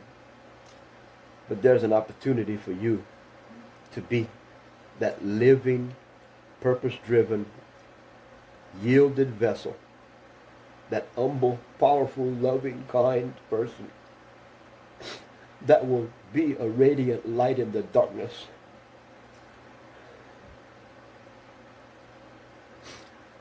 Our children are being taken. Wars are being planned. Solutions are being ready for you, a lost world, to be forced to follow. Because you did not see the real purpose of your life. You did not see the real intention of your life. You were not created to be in pain and suffer. You were not created to inherit the problems of your forefathers, the past generation.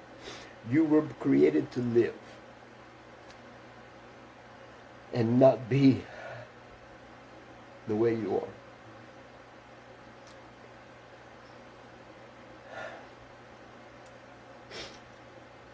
We have an opportunity.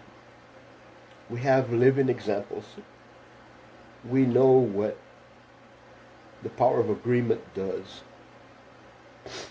President Duterte was elected because of millions of people seeing the vision and following a man that was strong enough and honorable enough and real. He wasn't fake. He did what he said. And he established a reality that the world witnessed. Marawi was destroyed because of that. Because he told the truth. When he went to see Putin, he had to hurry and come back. Not Mahuti. You know who the enemy is.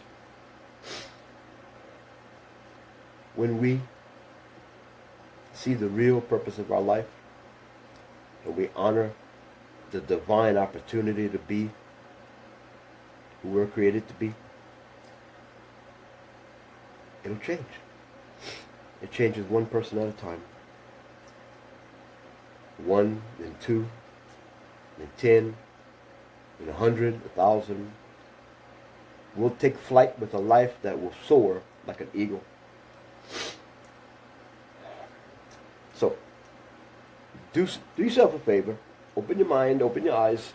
Take the opportunity while we can establish a resistance to failure and pain, while we can establish a firm foundation that makes us strong enough to say no, even to the Malacanang.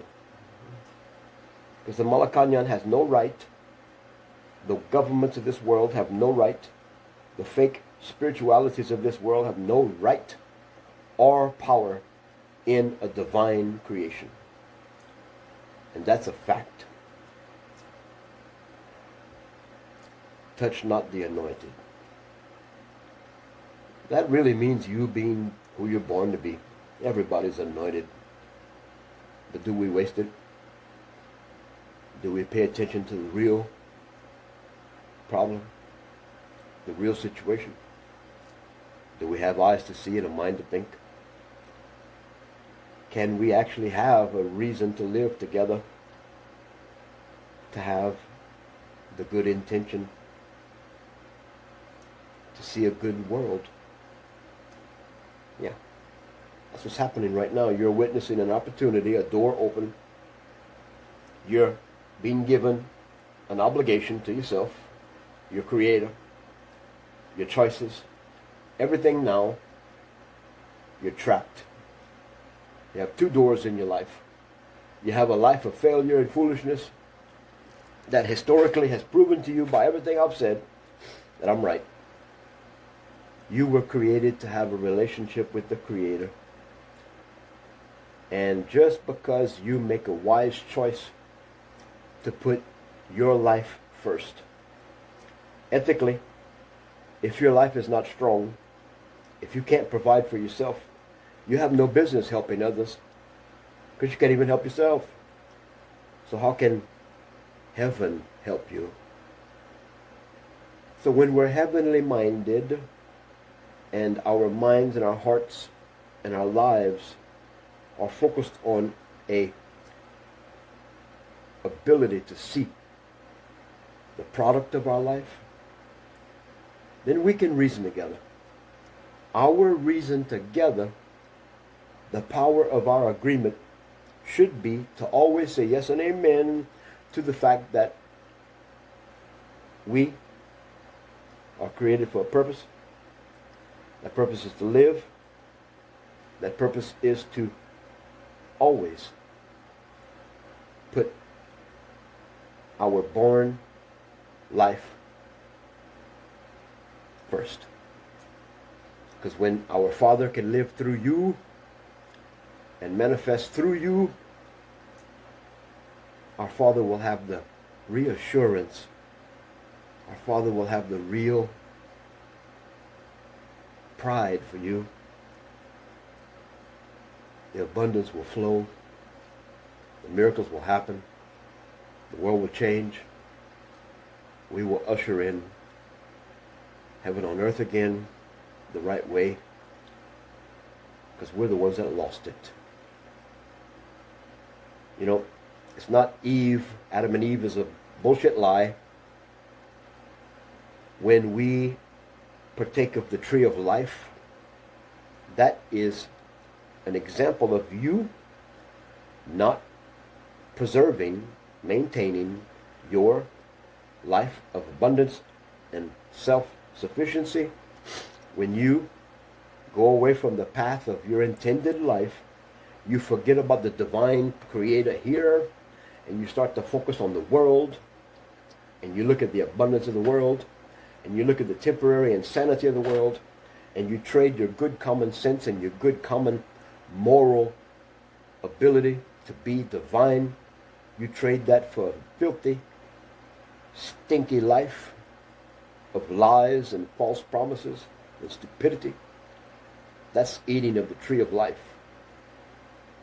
You have to do things that make you accountable to yourself, because if you're always balanced properly, you will always have the abundance, and the way will be made for you.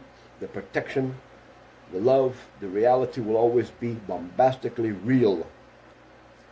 But if you're stuck, lost in your reality without having your business correct with the purpose for your life, generically, all of us have the same reason to live. And that first reason is peace within. The ability to know that good always comes for those who are good, not those who wait. You don't wait for nothing.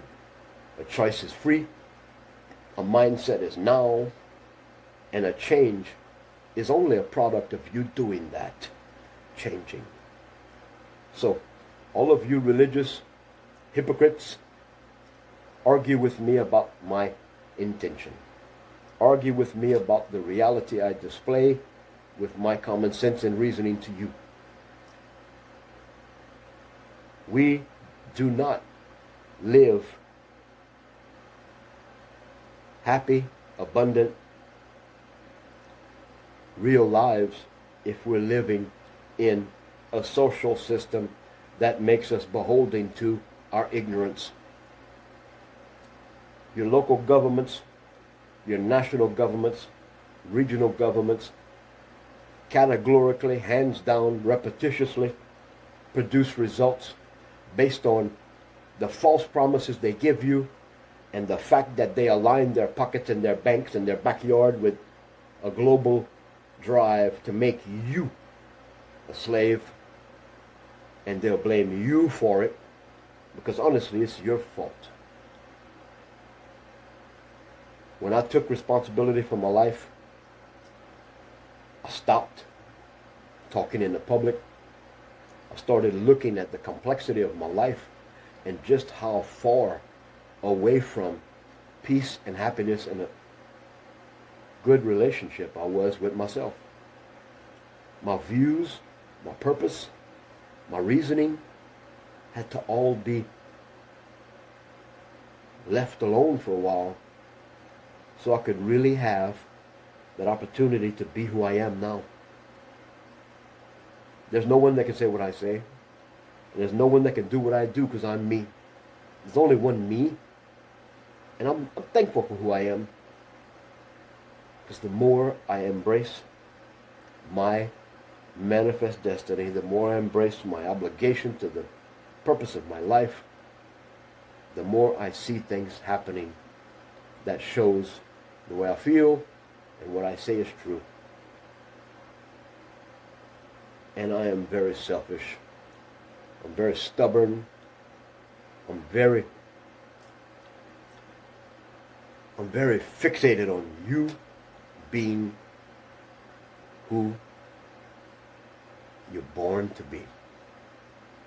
Because that will just be the gift you give our Father. When you actually don't be born again, that means leave the past and forget about it and be the same broken future. No. When you take the life you live now and you start being accountable based on what I've said, it makes you that person you're born to be. And that, my friend, is the key to success. That's the keys to heaven on earth for you. And that will make us serve our moral obligation to be ourselves. And when anyone would argue and fight with you, if you have to fight with them and force them to see your reality, all you will do is say, I'm obeying the laws, I'm producing, I'm not a burden to society, I'm not trying to change you, but I'm telling you, if you got the law and politicians pointing a finger at you, judging you, because what they say you're not doing, but the truth is, your life is over and above what their standard of you is, guess what? That's how they don't mess with you. That's how we change the Malacanang, just by making a choice for ourselves. 2016, we had the corporate anointing, the corporate ability to see not only a country change because the people made a right choice, but the world-changing man established the truth of every country on this earth. Every country on this earth, every person on this earth suffers because of bad choices and lack of understanding. When we all start being accountable, for who we are, and we're not a burden to society, and we all have the corporate anointing to be wise, we will be a driving force that will, from the bottom up, make everyone accountable. Instead of the top down coming and pressing us down and making us subject to a world government. You know that story, huh? That's where we are right now. So that's your reason. That's your real happiness. That's your real guidance for yourself. Get your life right with you. And pay attention to the Creator within you. And respect the divinity you can live by doing it. It's a perfection that manifests when you make the right choice. It's not a practice. You don't practice anything, you do it. You don't hope for anything blessed. You become the blessed because you do the honorable, courageous, wise, forgiving, loving manifestation of yourself. That's it. We've got jobs. We've got a worldwide company. And you definitely have someone right here that's always going to be like this. I'm never going to be a crazy man trying to make you do something like Cubeloy or something stupid, I'm going to always focus on you. I'm going to focus on myself. And the product of what we do together can become the driving force that brings this world back to love and peace. And it's safe, it's accountable, and no one can fight it. Because anyone that fights the opportunity for someone to be wise and true to themselves and be a product of life that provides stability and no burden and is nothing but a moral, wise, good, law-abiding example, it forces everyone else to be embarrassed if they're not like you. It makes them jealous in a healthy, good way. It causes them to choose the right things. And we start to show our animal instinct like monkeys. And we just start following each other. What a wonderful way to be an example, huh? You're never going to have to go in a church and talk. You're never going to have to go on television and say, well, this is my testimony. Because people will see the power and the love, and they're going to be intimidated by the wise protection and the anointing you have. No one will approach you and damn you. People will stop their confused, broken, painful lives, and they will see a living example of heaven on earth called you. Why do you think I have your attention right now? Because I chose to humble myself and make my first fruit of my life be not suffering from the wages of my own sin. I'm turning my moral obligation into a celebrated, self-sustaining personality of gratitude. So, that's my second live. And yes, if you contact me, I will respond. I'll plug you into a system that will take you and guide you. It's not going to cost you anything but your attention and your time and your dedication. We can change your life, but I ain't going to change you. I'm not going to help you either if you're a broken, crazy person.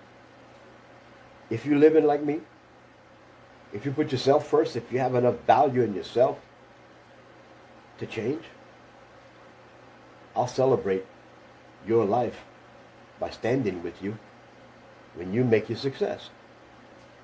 Any opportunity requires you. There's no magical casino win. There's no lottery of you making a good choice.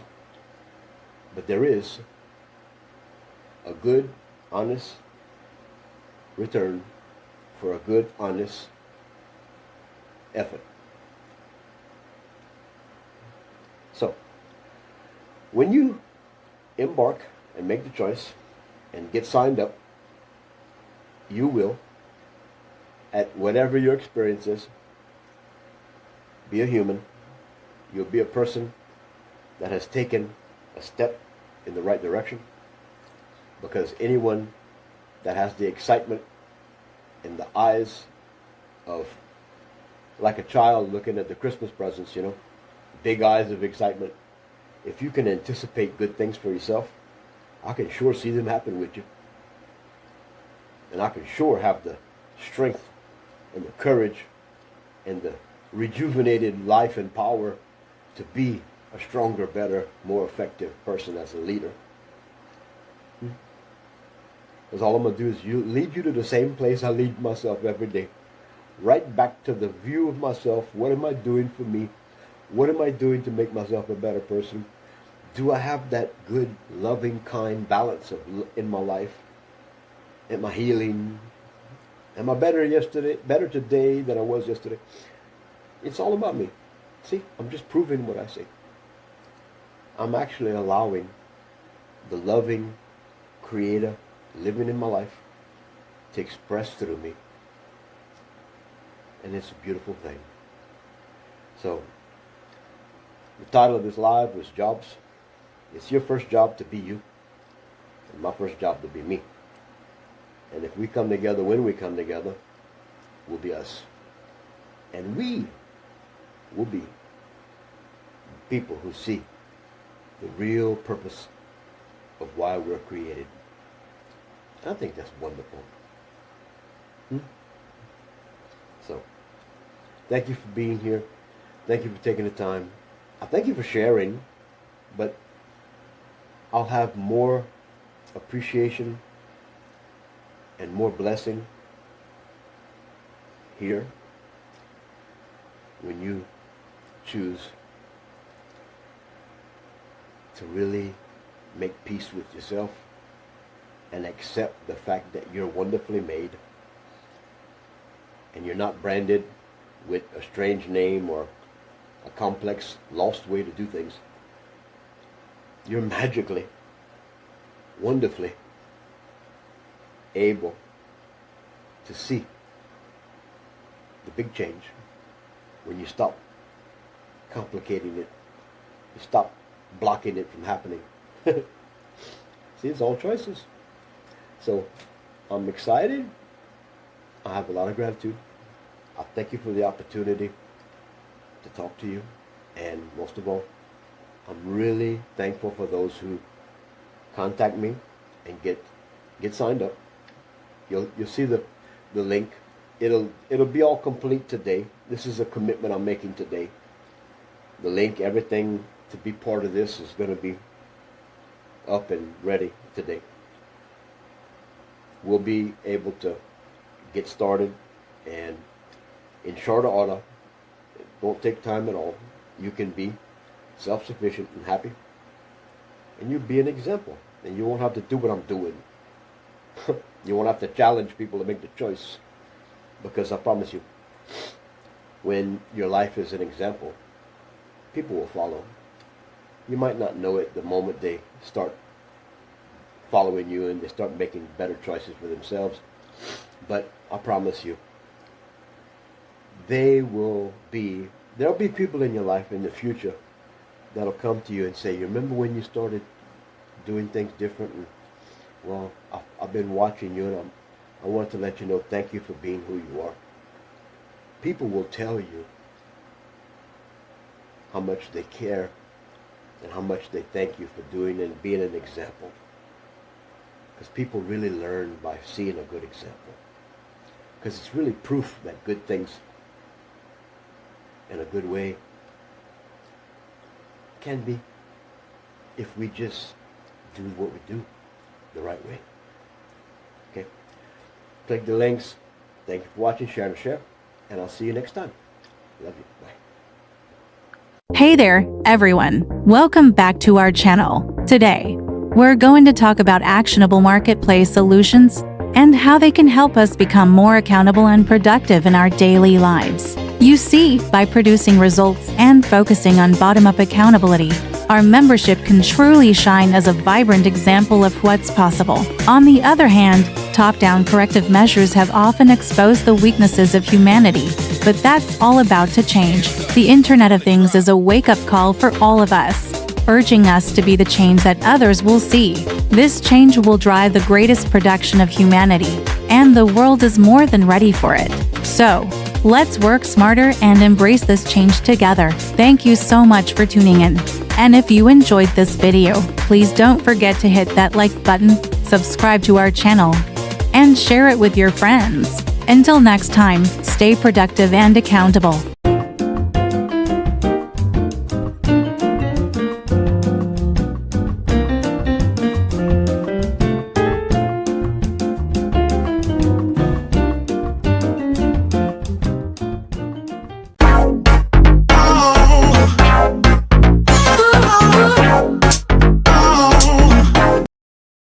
How are we doing?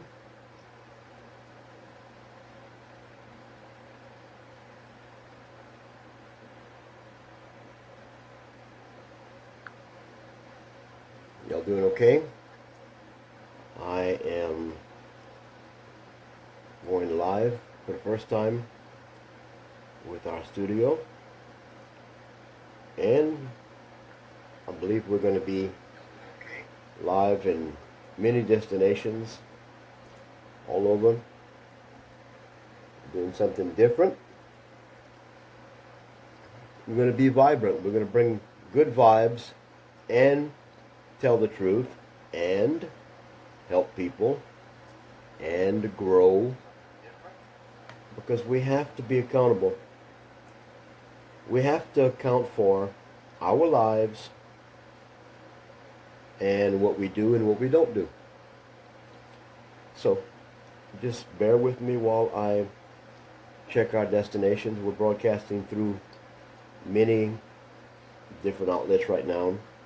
I know we're on Twitter, we're on Facebook, 2 locations, and our website online. We're going to be a little spontaneous. We're going to be doing some things to get people employed, get some jobs going. We're going to help some businesses, and start promoting. We're all over. We're going to start promoting real interaction with change. We have to be vibrant. We have to change the way we do things, the way we think. You know, you remember 2016 for the election for President Duterte. Kababayan, what did we do? We did everything we could. We fought, we laughed, we cried. We saw things happen that we never thought could happen. And right now, there's a big difference. Huh? And what I can see from my time with most of you in 2016, you know, we went from coming together, Team Pagabago, coming together with solidarity, honor, unity. We saw President Duterte elected, and we saw everything he said come true. We saw what rule of law and honor and integrity and passion, we saw it at work. We lived through it. We had a lot of pride, you know. But we didn't take the time to predict the future, you know. How would we know that, you know, the son of hero President Ferdinand Marcos would be who he is now, you know? We didn't know that. But instead of using my platform to be negative and nasty and ugly, and I'm going to be vibrant, and I'm going to change my behavior. I'm going to change and adapt to a mature, purpose-driven life with clarity, and make sure that I don't have many years go by where I can't really explain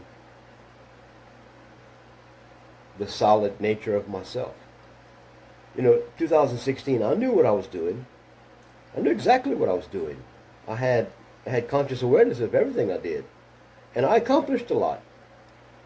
Single-handedly, I reached, and that's speaking for what I did. 2016, I went viral. I had people from the Philippines contacting me and said, "Sir John, you're trending." I didn't know what the hell a trending was.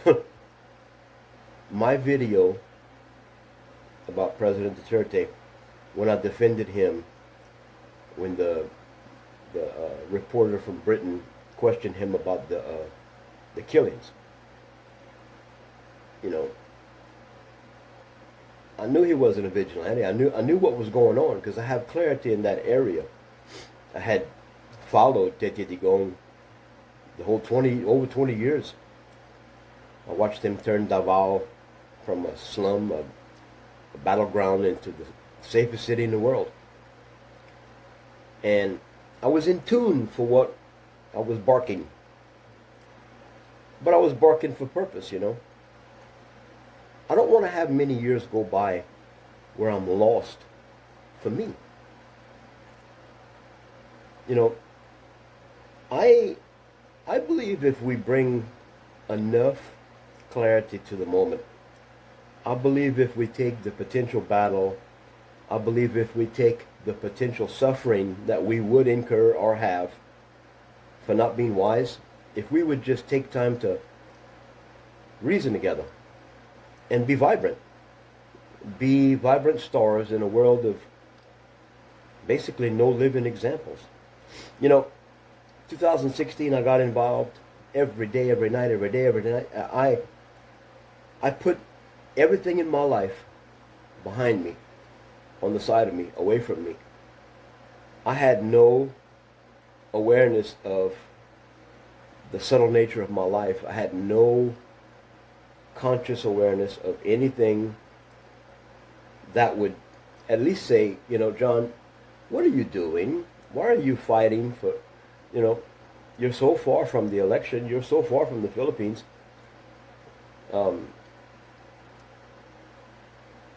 I didn't take time to stop my madness, and yes, it was madness. The outcome was wonderful, but did it do anything? No. It didn't do anything for you. It didn't do anything for me, because still, even though we elected President Duterte 2016, even though we showed solidarity like you wouldn't believe, even though we performed and the outcome was what it was supposed to be, President Duterte didn't lie. We didn't foresee the fact that we would be a broken people. We didn't see the fact that even what I'm talking about now, having years go by where you lose yourself and you don't even know who you are. You don't even know. I didn't know the basic facts about my life that would say, John, you're 52 years old. Soon you're going to be 60. I hit 60 years old June the 4th recently. And it was a big shock. A shock in one way, like, oh, it's not so bad. And then another way, it was like, what have you done? Or what haven't you done? You know, we did perform. We did see President Duterte elected. We did see honor and truth empirically shine around the world and establish itself. But we lost ourselves along the way. President Duterte didn't lose himself. No, he's feeble and old now. He looks like somebody just left him, you know. Yeah, people still show him respect. People still cry and say, you know, he's the best and only best president, whatever. But nobody sees his personal pain. Nobody sees his grief, his disgust. Nobody sees the battle scars of his life like I do, because I have the same. You know, President Duterte, what I respect about him the most is the fact that he never disrespected you.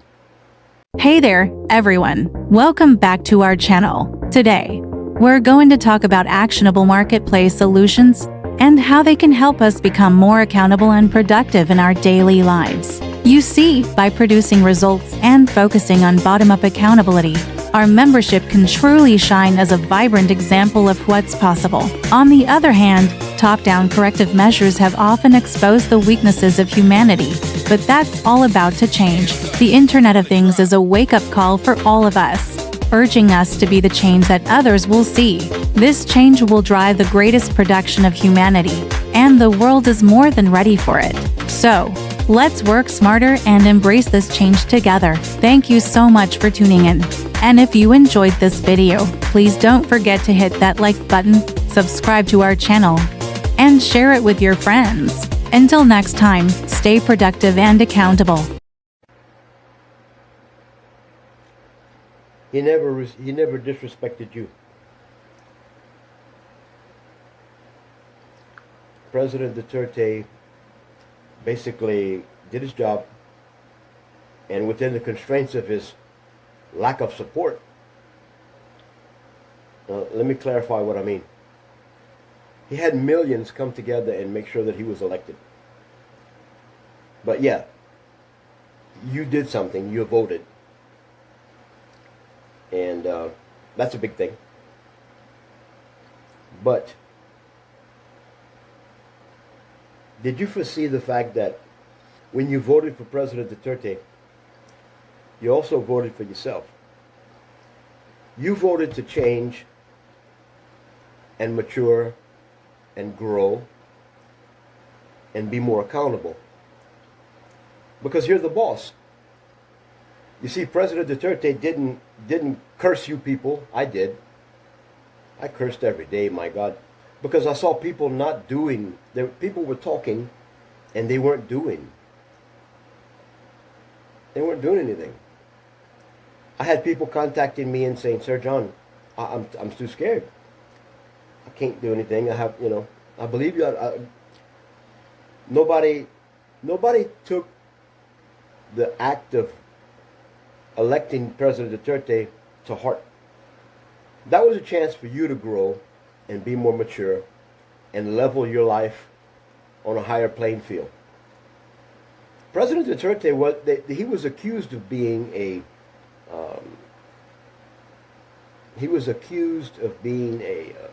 murderer, all these things. But killings, death squads, all this stuff. MacDo Motel. But no, he had radical things happening when he took over being mayor of Davao years ago.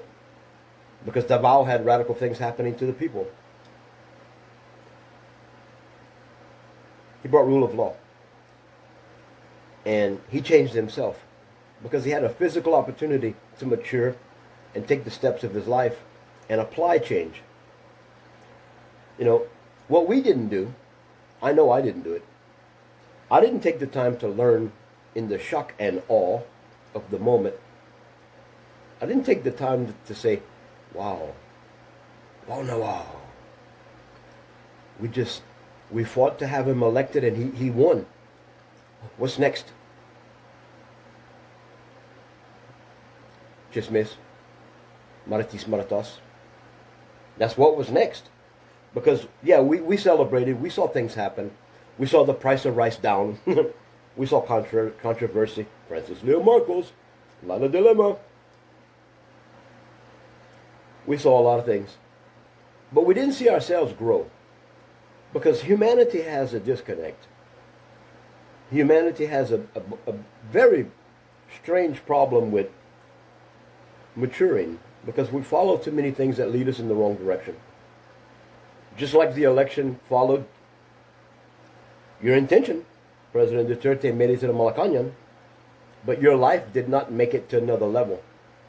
Your life stayed to where you could be a victim of, put a mask on. Oh, you better do what we say. Okay. We followed all these things and we did all this stuff and we missed our opportunity when you elected President Duterte to elect ourselves. We should have stepped up our game and changed ourselves. President Duterte was serving as the president in the Malacanang, and he was radical, yes. And he did a lot of things. But he didn't insult his people. He didn't say, go. Don't you understand? You elected me, you're the boss. He never said that. But in his honor, in his position as president, he humbly and boldly represented his people. If his people wanted to be ignorant, if his people wanted to be cowards, if his people wanted to lie, steal, and cheat, well, within limits, he had to follow his people. So, we should have taken our time to be a better example of human than the Liberal Party, the Yellow Tarts. We should have taken the time to really absorb the moment and support President Duterte in the path up to bring Maharlika back. Maharlika. You know, for some reason, humanity traded their existence to serve money, religions, consumerism, ideologies, judgment, hatred. But we never did find along the way, in all of these millions of years, it's not thousands of years, it's millions, if not billions. We have never found the art of being human again. We have never found the art of living, loving, and changing enough to be ourselves. Because a comfortable, peaceful, loving, safe, healthy, spiritually vibrant person is a good human, you know, a valuable human to himself. Do no harm. Love one another. It doesn't mean enable one another. It doesn't mean battle against one another. It means coexist. So I'm taking the step forward with my company, my life, my time, my knowledge, my purpose, my reason for living, and I'm bringing to you a platform and a way to do things. You can be part of this broadcast. It's going to change. This room is going to change. We're going to turn it into a studio in the next few days, and I'll be on here almost 24/7. I can if I want to. I can have other guests, other influencers, other people that do live content. They can come. We can develop a network. And my purpose for this network is not political. It's not religious. It's not about hate. It's about bringing people together in a common way, a productive way. I believe, and I've seen it, I believe that those that take the time to open their eyes and think and really reason together, I believe that those are the ones that are going to change. Because they will. Change is real when you make it real. And the good thing about change, when you face yourself, when you face your demons, when you face your unproductive lost life, and most of us have an unproductive lost life. Most of us don't love ourselves. We don't know the pain rooted in our life. We don't have the understanding mates or family members or friends to help us. When you start to see your life in this condition, it's only a byproduct of not being happy and safe and peaceful and productive. You have to center everything in your life around yourself. Yeah, selfishness in a good way. Self-sustainability. You have to care enough about yourself to have a balance, a productive, vibrant, understanding, a peaceful reality. You have to know that you have all the bases covered. You have to know that your backyard's clean. You have to know that you're not at war with everyone. You're not hiding because you don't even know who you are. You have to know that you arrived. You have to have a moment where you can be in shock about the peace and tranquility of your life. Because once you clear your mind, once you really find value for yourself, once you face the problems and the deep-rooted pains of your past, you can start to develop a now, a reality that's now. You can start to develop some good life. And it starts to boom and beam around. It becomes bombastic. You don't have to be a promoter. You don't have to be a preacher. You don't have to be anything but yourself. You have to be a good you. And if people do this and establish it for the people and for the reason they're doing it, just to have the result be equality, balance, and a better world, we will make it happen. We will not fall into the reality that says we've been serving, believing, living lies. We can start changing and being real. So, social-fi, social-fi, it means social fidelity. Yes, we are a technology company. Yes, I am a technology person. And you'll know a lot about that. I'm going to help people around the world. We're going to establish new ways of doing things. We're going to basically bridge the gap between consumerism and a dying world. We're going to bring back self-sustainability. We're going to bring back the fact that we don't have to have something new to fix and heal something that's old. We're going to see a reality that is like a dream. Because humans are great. People are wonderful. Even your enemy has good things to offer. So, Phi is fidelity. Okay? We're in the SIM card business. We do a lot of things. But historically, we've been a people company. And I mean historically, before 2016, I had a lot going on. But I stopped my life when President Duterte went to be president. And ironically, it took me from 2016 until now to open my eyes enough to see that I didn't have my life together. I didn't have planning for my future. I didn't have all the structure that most people have because I was so radical in my philanthropy, in my political. I was so radical in my judgment of others. But now that I've got a balance and now that I've got the time invested in myself, I can really envision a productive, moving forward, collaborative effort where everyone that becomes and has the dream and takes the action, everyone that makes themselves available for change, they will. And we will bring a world without end. We will bring a better way. Because that's what humans do. We don't need a savior. We don't need a hero. We just need ourselves.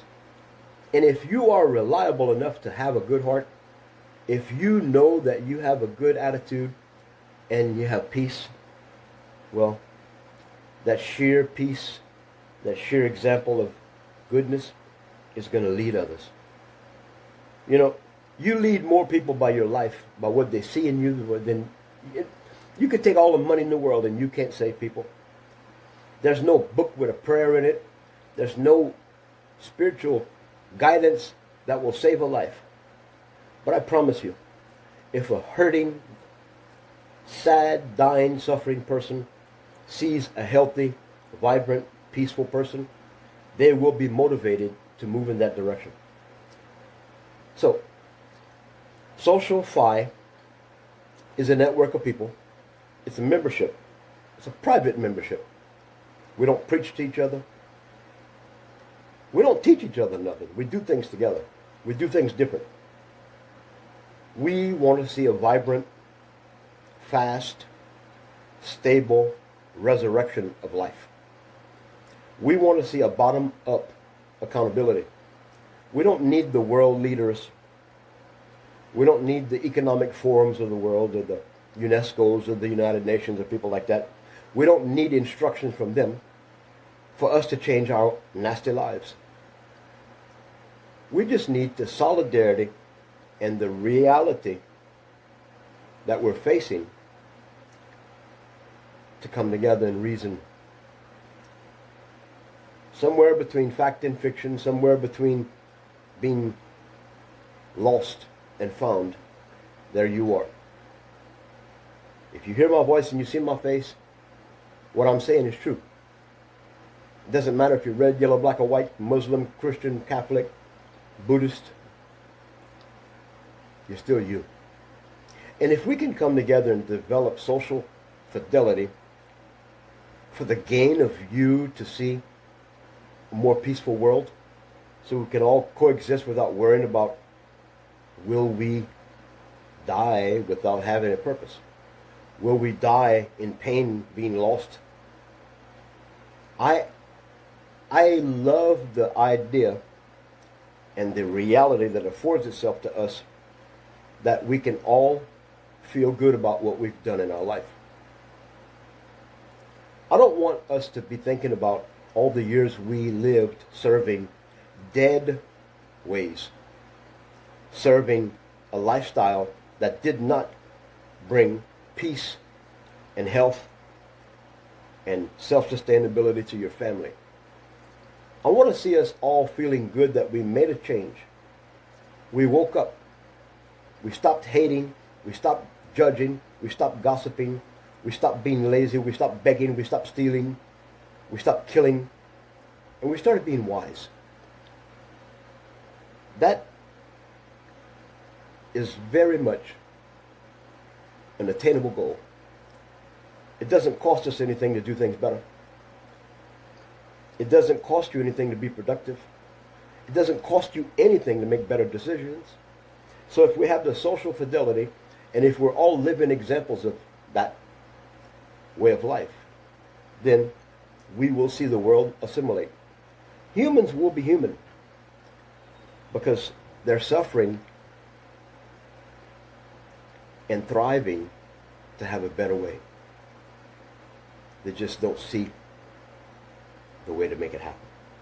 You know, the perfect way for people to live is to just do that. Live. And not have our life embodied by a box of guidelines and historical lies. His story. Are you going to believe everybody's story? Just because they said it? Just because somebody else said it? It took almost 1,000 years for Spain to indoctrinate the Philippines.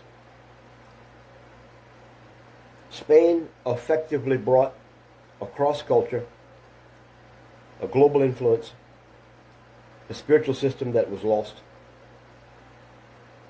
and the lost memories and ways of life of Maharlika. That was a practice, and it happened.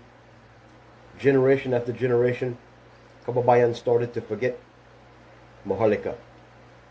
Maharlika was an existence of creation, an example of empirical peace and unity, kings and queens, of men and women.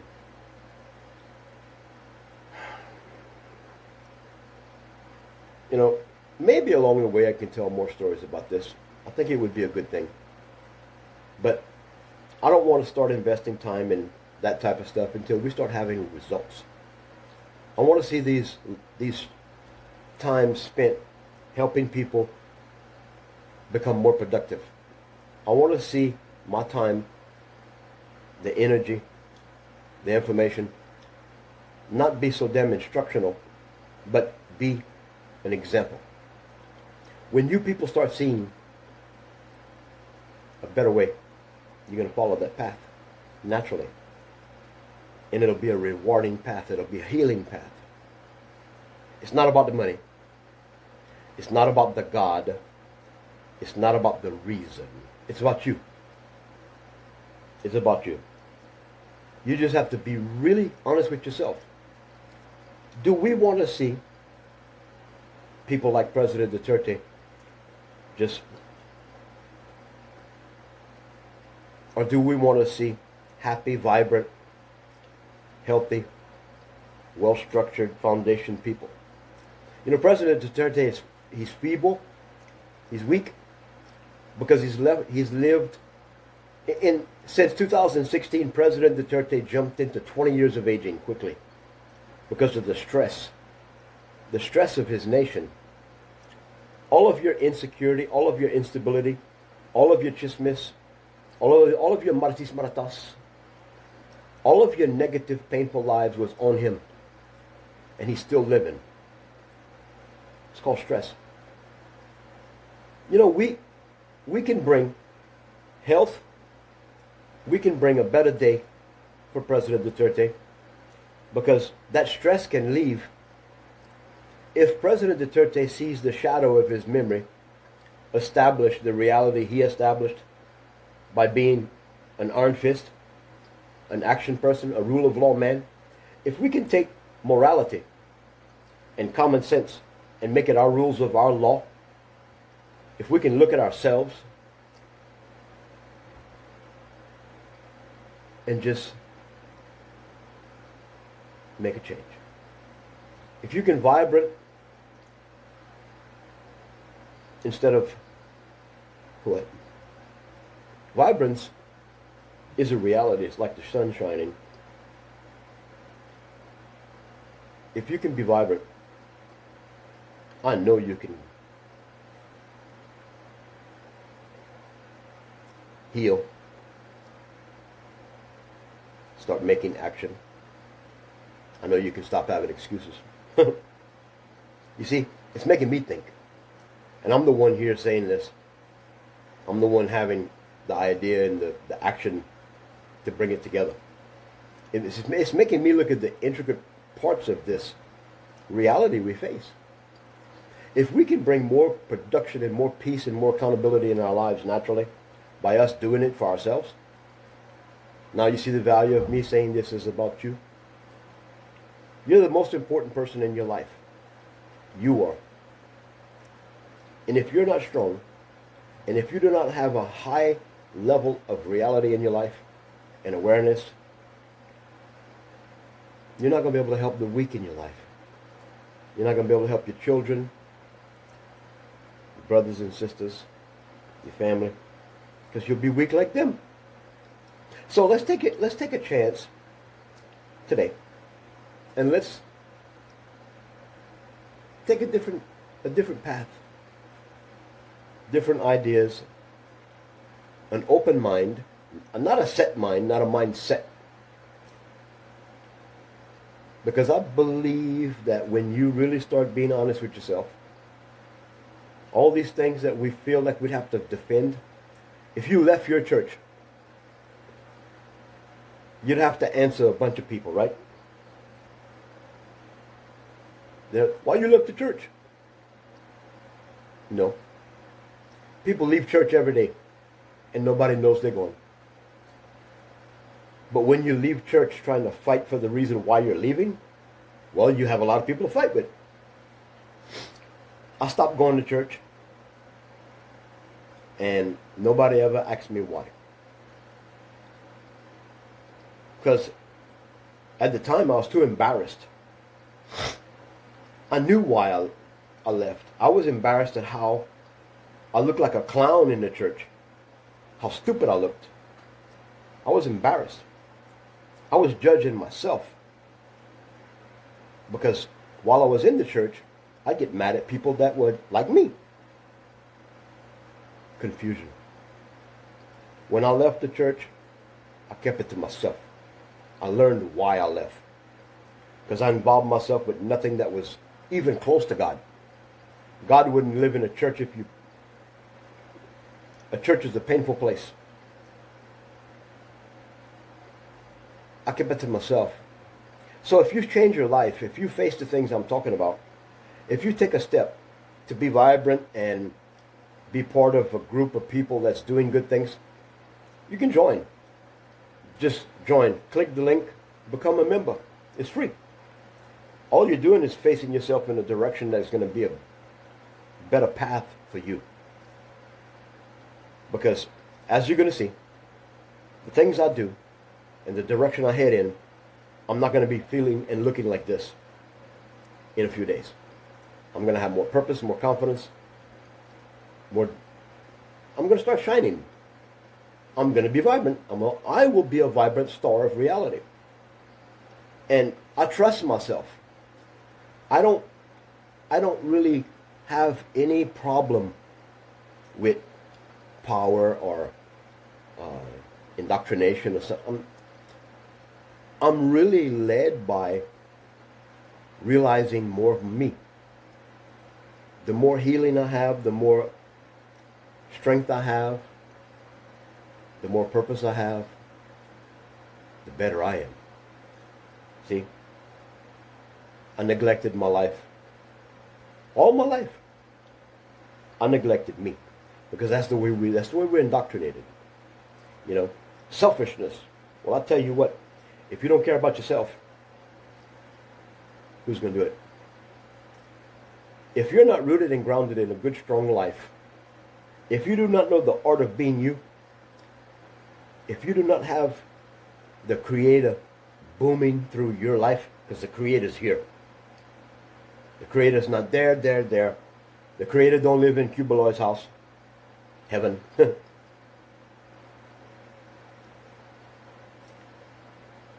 The Creator's in your heart,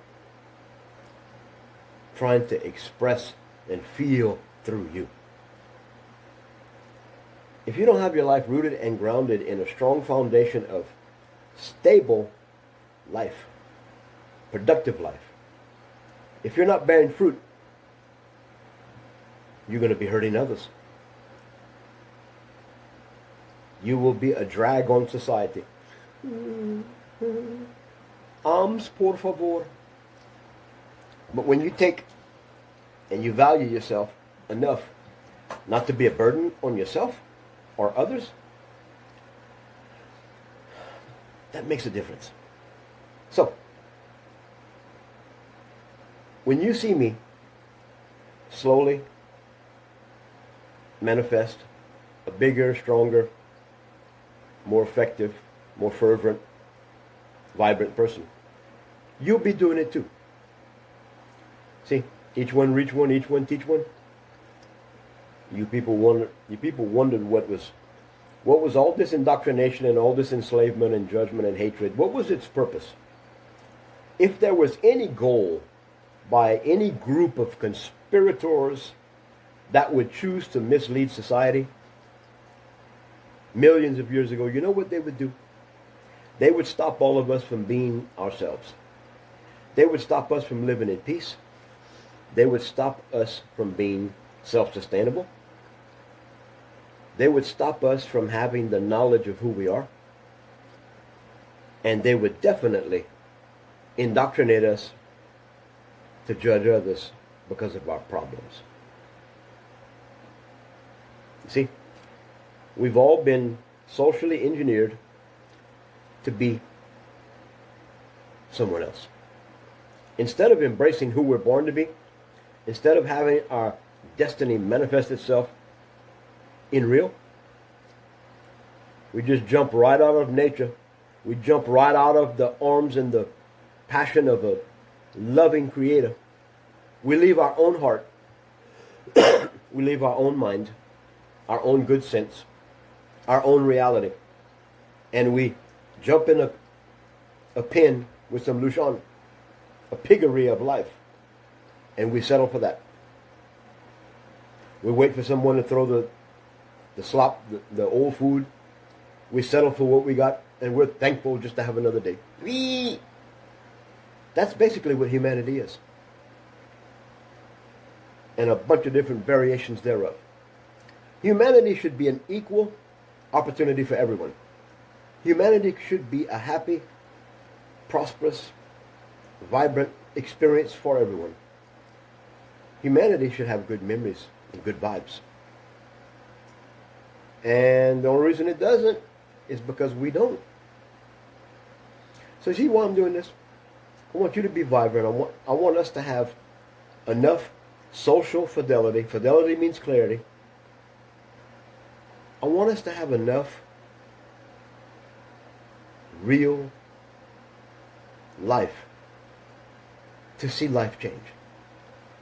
Bottom-up accountability. Instead of the governments of the world and the leaders of the world bringing down laws and control on us because we've been ignorant, we bring the change to ourselves. We bring the laws to ourselves. We bring all of that to what we're created to do, and that's live.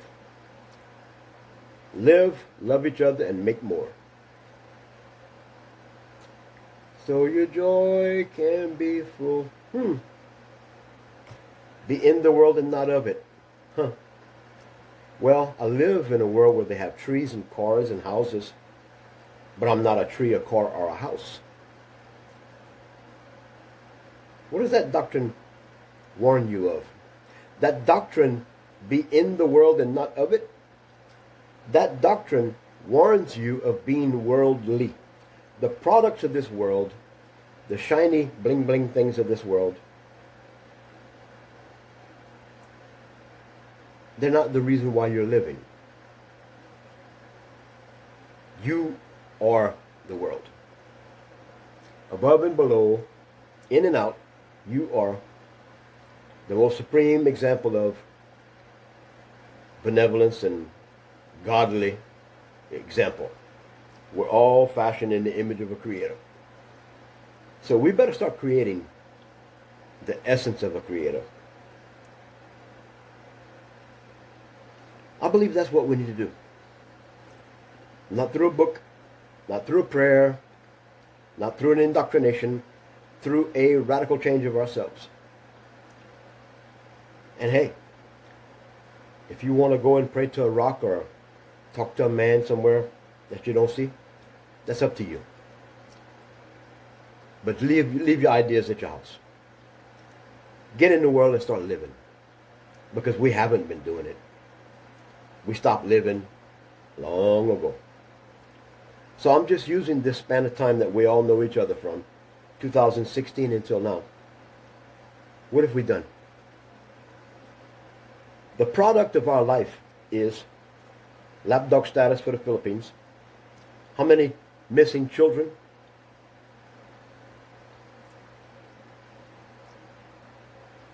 A foreign occupation. A military that was denied. Now it's a red carpet. Come on in. Come on in, guys.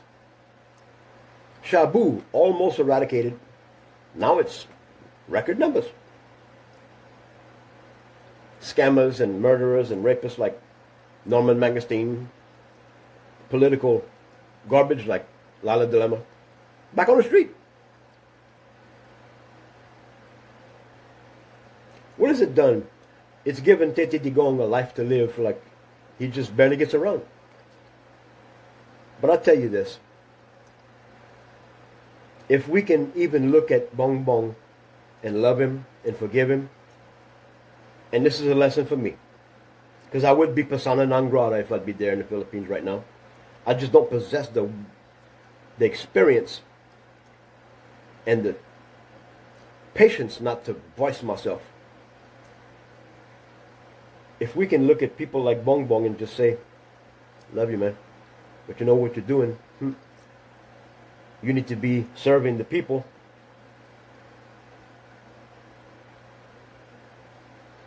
The only thing we're seeing right now, we're seeing the extremes. The people that we saw rise to popularity on the popularity of President Duterte, the people we saw, influencers live in media, they're now against President Duterte, they're against me, and they're supporting the religion and the person, the persona of Bong Bong. You see how it's different? Bong Bong is a very talented musician. He's an orator. He speaks well. He even cooks good. But he's an expat.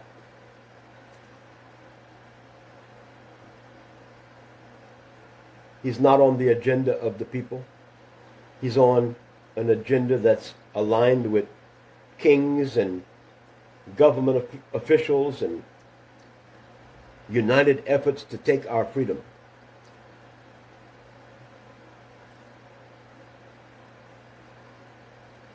We need to be able to be an example that would even touch his heart, because he's still got his father's blood in him. And I don't believe that Bong Bong is maliciously planning like a devil to do what he's doing. I believe he's just being himself. You know, he was sent out of Manila. The hero president, Ferdinand Marcos, was paying the hospital bills for Nanoy. Nanoy was going to basically go witness against the LP. He was going to turn against his, because Ferdinand Marcos was using that opportunity. The minute Nanoy got off the plane, he was killed. His wife had that done. And what was his wife doing? Hiding under a desk. So, Ferdinand Marcos sent his son to London. Wow, no, wow. He went from being a Filipino to a Beatle. Yeah, yeah, yeah, yeah. So now he doesn't have the common sense to really have a Filipino pride that would say, "Ay nako buhay." I'm not following the needs and the pains of my people. I'm not following the solidarity of a nation that should be perpetuating rule of law and independence like we had seen when Tata Digong was in office. He could take what he's doing every day and involve it with becoming his people. And even if what I'm saying, if I could touch Bong Bong and make him see, okay, make him see that his life he's living is not perpetuating the furtherance of the lives of his people. If I could make that touch his heart, if he could just have a reality that would be creative. It doesn't take a rocket scientist to change. I did it, but it took me a lifetime. I'm still changing every day. And right now, I really see that we can do some big things. I can see that if we can take our time together and be an example, if we become the example that we were created to live, then other people would follow. And honestly, that is the biggest fear of our enemy. Our enemy is mortified, deathly afraid of us uniting in love and peace and positive change. Our lives would change so fast, because that's all we're looking for. Every day we live, we're doing like this. We're looking for an example of goodness. We're looking for someone that's not Orokan, because we're tired of being Orokan. How many times I call people plastic and Orokan, and I was plastic and Orokan? We're still going to have our own battles. We're still going to have our own stress. You never reach a place in life where it's all 100%. We are going to have challenges. But when our choices and our actions give us a better you and me, guess what? We are a better you and me then. That's just how it happens. That's the miracle of life. It just requires life. And what we've been doing since 2016, we haven't been living. We've been suffering. You might put on a good act. You might put on a good act and a good show. But believe me, I know your pain. I know your suffering. And I know your fears. Because I have the same pain, suffering, and fears. Okay? I just respond to them differently. The only reason I have the time or the organizational ability to bring this opportunity to people is because it happens to be the quest of my life.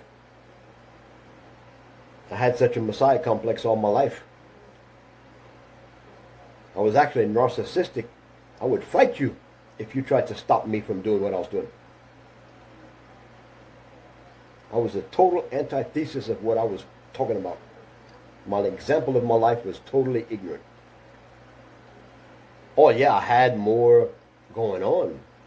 I thought I did. My social level of interaction was with more like me. Those loud mouths that go to the big buffet restaurants and pray and judge everybody.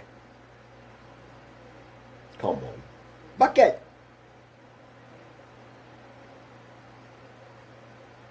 Tulu ka na. Go to sleep. You better go to sleep. Don't think you're going to go out there and look like you justified. Don't think you're going to go out there and assimilate yourself with other people in a group and represent something. All you represent is that image. When I was beating a drum and singing and preaching and talking and judging, that's all I was doing. It had a season in my life that passed away. And guess what? Now, I earnestly, honestly, emphatically believe that I have more of a chance to do and see and say real. Because I'm real. I'm all I have. All I have is me and what I'm doing. But I promise you, when I invest more of me and what I'm doing on me and what I'm doing, the return is astronomical. The economy of a spiritual, positive, vibrant life is not based on monetary values of this world. Gold and paper, and it's based on sustainability. How can your peaceful, arrived, happy life survive on money and riches and possessions in real? You see what all the money, riches, and possessions have done on that standard of life? Consumerism. When we value stuff, when we value suffering more than we value peace and harmony and balance, wow, the byproduct is a dying world. The byproduct is humans don't know what to do.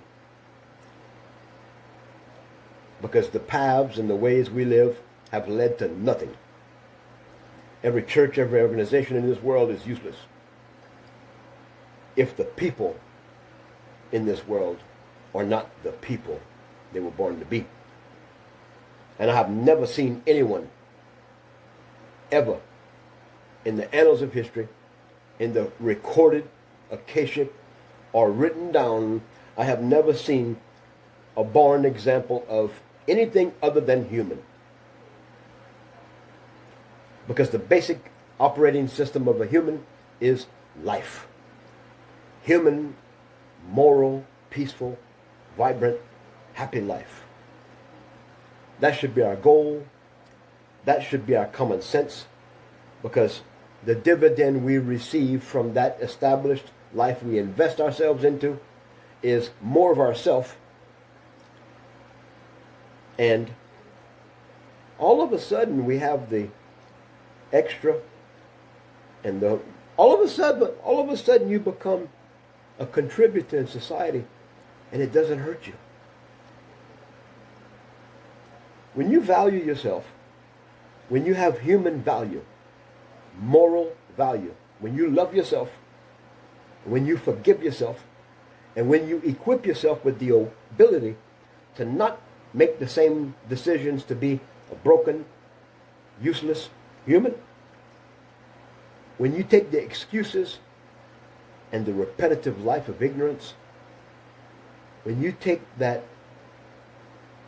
and just change the direction, change the choices, when you start to see clearly, see when you take the scales from your eyes and you open your mind, and we reason together. What? Who wrote that book? The people who wanted you not to live that book. It wasn't God. God had no influence on that book. But I promise you this. Every emboldened effort to indoctrinate you and mislead you was for the sole purpose of perpetuating your broken life. Because like I said a while ago, the biggest fear the most powerful evil people in the world have is the fear of us being united and happy. If we can have social fidelity, if we can have a value for ourselves, the instant byproduct will be a provision for our community. Because the law of attraction, you know, I watch people pray and I watch people suffer, and they say the same suffering, God, I want you to heal me. I want you to provide the finances for our home, Father. Okay. Maybe it happens sometime.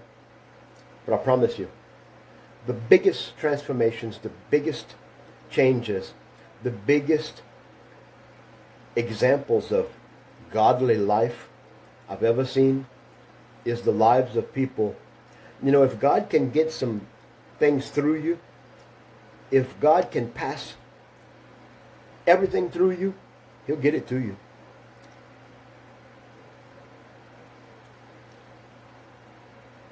We're going to see, if we do this, and I know we will, we're going to see the world change. We're going to see the opportunity for us to forgive our enemies. We're going to see the life lived by example as we cohabitate, healed, mended. We're going to see more time for us to spend with the children, the wife, the mother, the father, the Lola.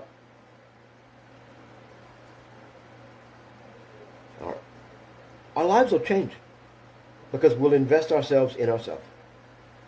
We start living in this world and we don't value our life according to the economic standards of the people around us.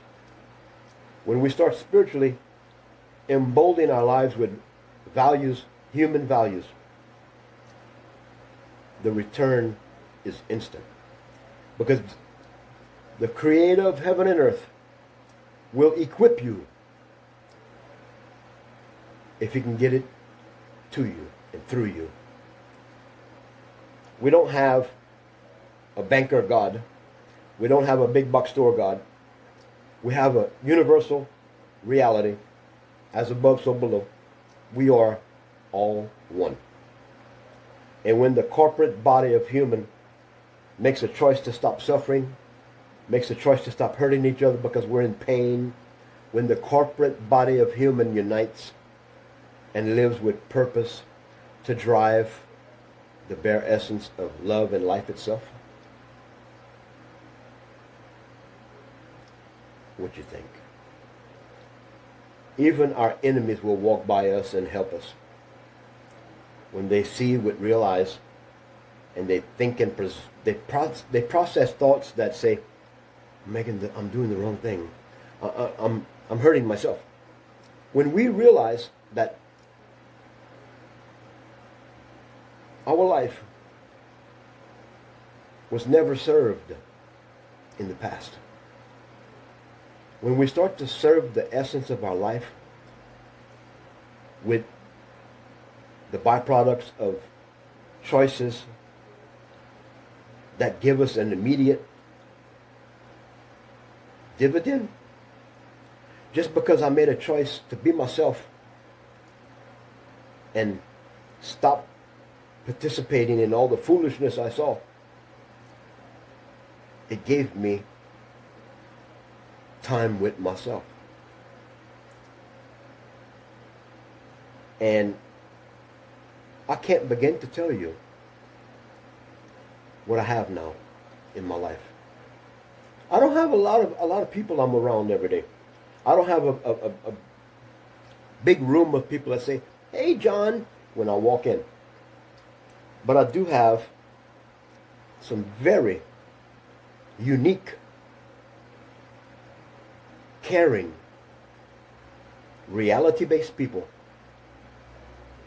in my life. And you know what? We're starting to see the path to go, the choices to make. We're starting to see the big picture. And I'll tell you this. If you want to place yourself in a strategic place in life, you get around people that are going up. The stairway to heaven is like this. But you know what? It's an optical illusion, because heaven is actually here. It's not here. It's not through some stairs. God don't live in the clouds. God don't have a long beard. God don't judge you. God gave you a life where you can judge yourself. God gave you a value system called karma, where naturally you should make choices if you're not influenced by others, if you're not structured to be anything other than what you're born to be. God will give you an instant result when you make an instant change to be you. When you can see and think and say and live as yourself with a loving, kind, empathetic, forgiving, self-sustaining reality, you'll change. Because you're just going to be possessing and standing in the footprint of that awesome person that was born to be you. You just have to do it. And it's our time. It's not the end, it's the beginning. You're not going up, you're going down. At least to a level up here. Because if you can't be real in this reality, face to face, how can you even know the love and the power of a omnipresent, forever God? How can you ever reach the prime directive of do no harm and love unless you are do no harm and love? If you can't accept who you are, how are you ever going to accept reality?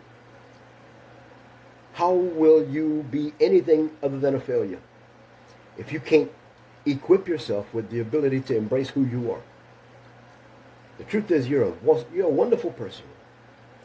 And you're not great because of your religion or your race or your college degree or your job or your money. You're great because of who you are or who you can be. And that's called you.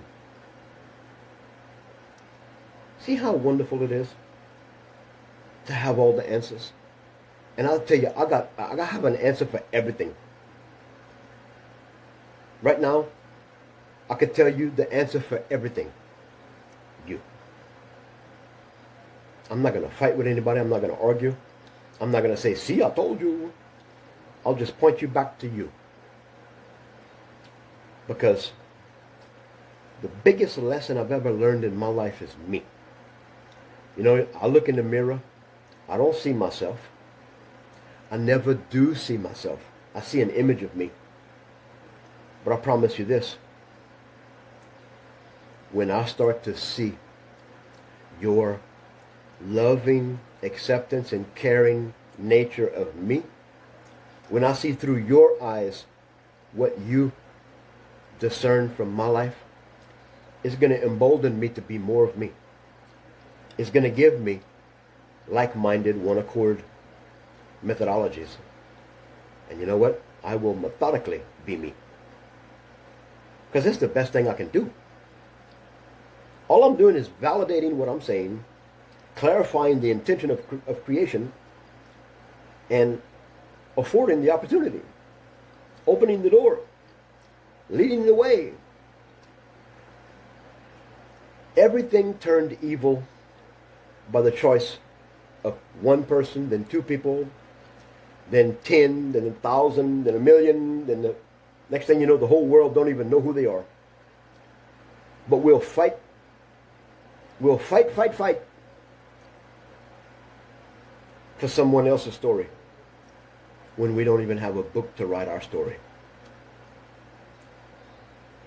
See? All I'm doing is validating everything I'm saying. We're all living epistles read of men, right? Your life is the only book that is ever supposed to be written, because individually, the love and the care our Creator has for one of us is individual.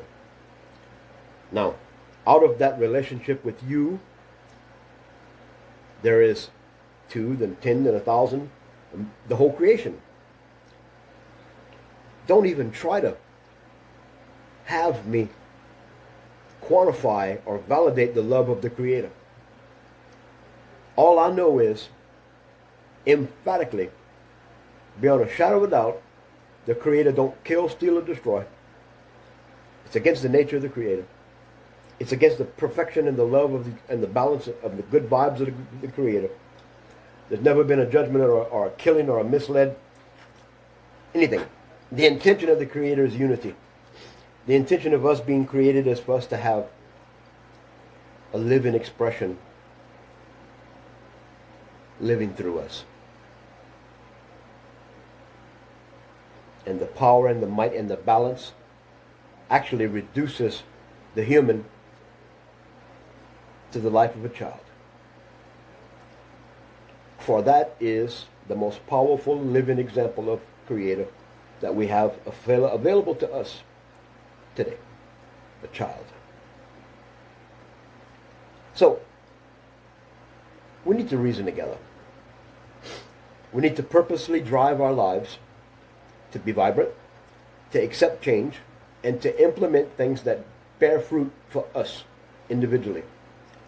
When we can corporately stand in strength and love and wisdom, we will be the change. Maharlika, rise. Kababayan, I am the eagle of the north. Tatadigong is the eagle of the south. And we'll talk about that in the future. And Maharlika is real.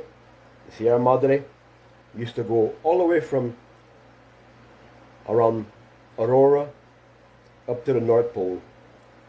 And the world was different. The world was one. And yes, the world is Maharlika. So, kababayan, it's time to be people.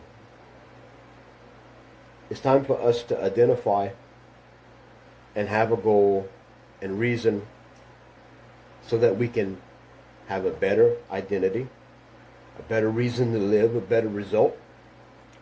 It doesn't cost a lot of money to be yourself. It's just the choices bear fruit. The law of attraction works for you. I believe that the choices made by our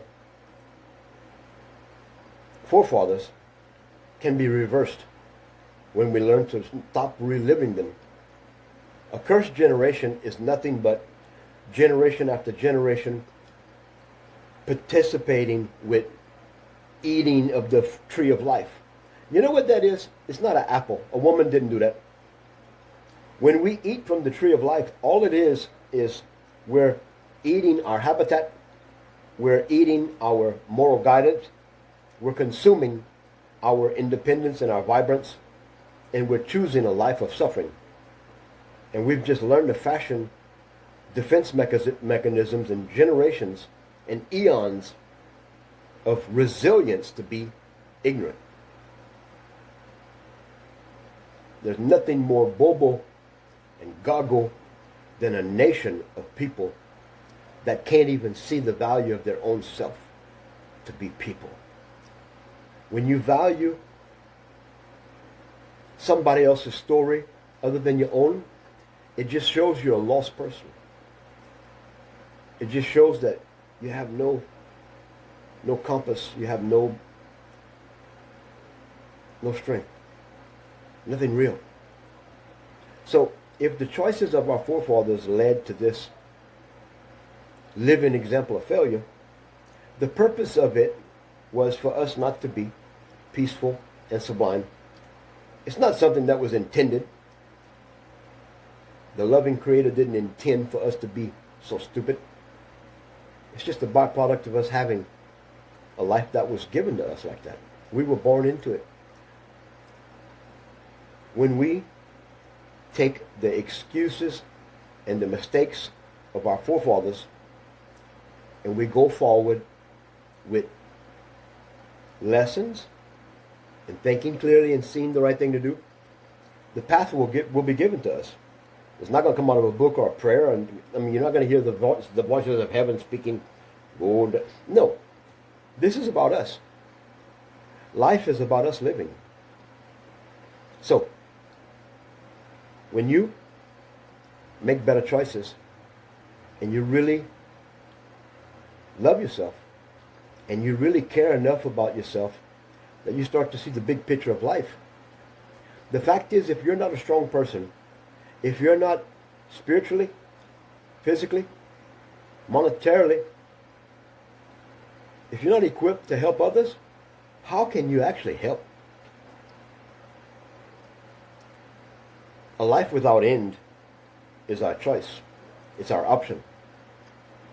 An immortal life instead of a death mentality, where we have honor and peace and we're not battling in our life foolish wars, but we're embarking on a peaceful habitat and we're instilling that through our actions. See? It started with one bad decision, 2 to 110, and then exponentially we lost who we are. We lost Maharlika. We lost unity. We lost the reason to live, the real reason. So, I want to leave this conversation with you not judging me for what I say, but judging what I say as a good option for us.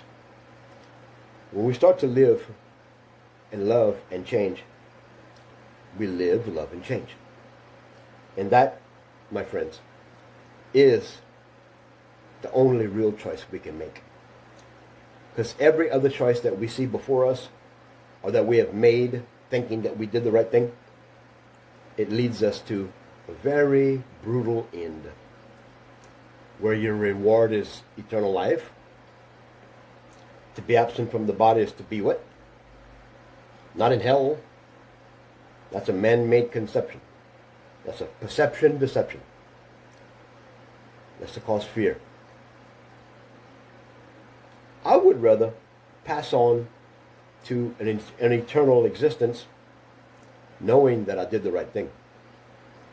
I would be, and I am, excited and intrigued to have the byproduct of millions and millions of good humans just being good humans. I would really, really be valuable to my Creator then. I would probably, I'd probably be met with open arms if the byproduct of my life has actually made people choose to be who they're born to be. That'd be the highest, most noble thing we can do, is to be you. To be who you're born to be. So, I want to leave this live with this promise from my heart. And my integrity and my honor is on the line here. I'm investing my life and I'm stepping forward to be a manifestation of who the Father created through me. Never to be in a position where I'm judging you, giving you alternatives or telling you to do this and this and this. I want to live my life where it's easier for me to be me. I want to live my life where I know that I've influenced people to be a better person naturally. Because that's what's been really my goal all my life, is to see a world where people are not hurting and not suffering. I didn't see anything for me until I saw me. When I saw the sad nature of my life, just because of the choices and the actions I had and the investment of life that was foolish, it left me with a broken down, hurt, suffering person. And it wasn't until I learned to embrace my life and love myself or I started to have value for me. And when I reached this threshold of my life today, I'm humbled to know that I can have a part to be instrumental in being an example to lead people to be who they're created to be. This, my friends, I leave you with this. The purpose of this live broadcast, the investment, the platforms, the time, it's not well thought out. It's not something I've sat down with some professors and some engineers for a year. This was a spontaneous reaction to some things in my life that were showing me a pattern. I was doing the same thing again and again and again, trying to have the ultimate result, and that is to reach people, to help President Duterte, to make Maharlika rise, to influence your life to where you would be a better person. Ay nako buhay. I just validated why I'm doing this. I just validated everything I said. I made a choice to do this live broadcast and to commit to it and to be an open example of success, to be a waymaker by example, because of I saw the fact that my life was nothing. Doesn't matter how much money I have. It doesn't matter what kind of stories I can tell you. My life was categorically a life that everyone could judge. And you could see the fruit of me not living for a better me. And, honestly, all the things I fought for, all the things I did, they didn't mean anything. Because I wasn't living that example that I was fighting and trying to teach and trying to guide. Now I'm starting to live that example. So, this platform is going to be a network, a 24/7. We can have people come in and do, I can have anybody come talk with me. We're going to have other shows on this. But I promise you, they will be based on example. Good examples that perpetuate tranquility and self-sustainability and peace and open-minded resolution. What is that resolution, my friend? It is not in the choices or the constitution of a human to be justified as a human based on religion, creed, nationality, or identity. It is the only challenge to you, a prime directive from the Creator for you to be you. Because that's all the Creator wants from you, is the ability to express and live and love through you. And if you fight and argue with that, you're a sick individual. That one statement, speaking to preachers and priests and nuns and Muslims and whoever, the Mahdi can hear that.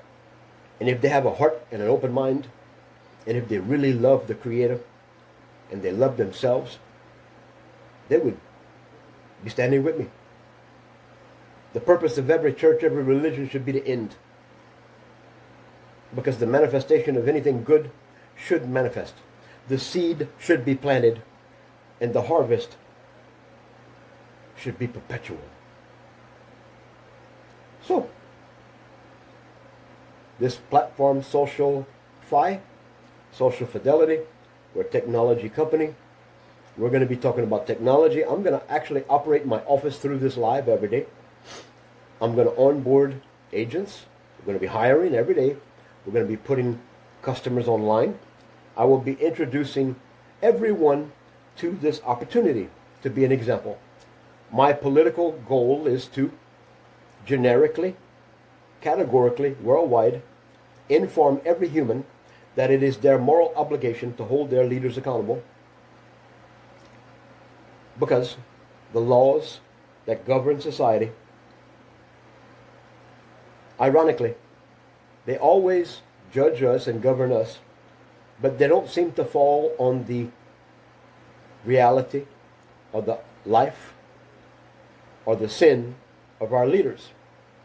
So, if we all have a good grip on the legal system, we're going to take the criminal just us system and give them their criminals. And that's the leaders and the ones that make the laws. Most of them are corrupt as can be. It's a career, Kamlek, Smartmatic. That's to keep you from being a moral compass. That's to keep you from being a human that governs life through the power and the living vibrance of a creator living through you. See? So we're going to bring change. I'm going to inform people a simple way. I don't have to get a book. I don't have to say the reason I do this is because I serve for... No, I'm being myself. I want to be the best example of human, the most accountable. If the strongest person on earth came to point fingers and judge me, I want that person to be honored to stand before me. I don't care how rich or how poor you are. The way you conduct your life is the way I judge you. It's the way I see your success or your failure. It's because that's the way I started changing. I started judging myself. I started making better choices. So this platform will be to inform, to be an example, and to celebrate, and to be a living example. Because that's the only way we're going to change. So it's been over an hour. I'm going to let you guys go. I have things to do. I have to organize this and be a little bit more presentable. I don't want to be a network like ABS-CBN. I want to be me. And I think you do too. And when we can be ourselves without arguing about politics or religion, we can just start living. When the product of our life becomes the self-sustainability and the direction and the strength of our family and our community. See where I'm headed? Somebody's got to do it. Okay? Let's start living. Let's have a better way of doing things by doing it together. That's the only way we can be accountable. And it's an easy thing to do when you have others doing it with you. Bye for now.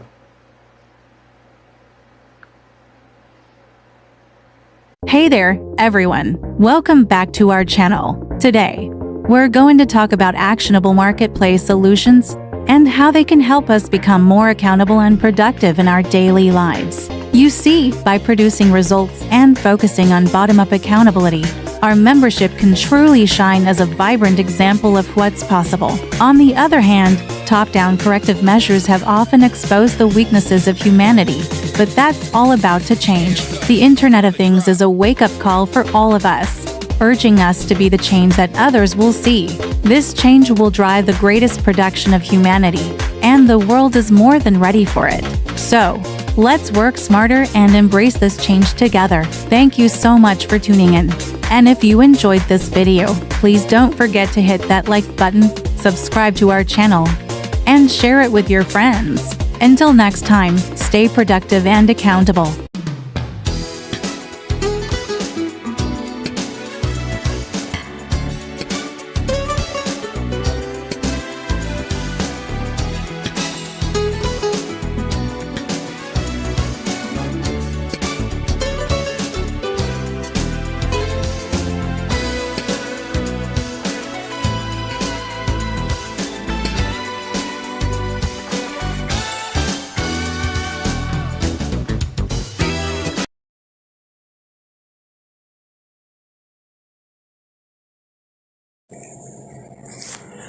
Well, here I am.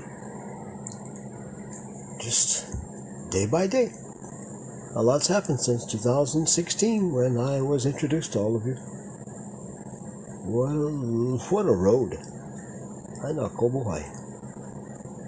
Now, I'm just trying to reach you and tell you that's it. It's over. I'm the Eagle of the North. Tite Digong is the Eagle of the South, and he's not in office anymore, and Bong Bong is not who you think he is.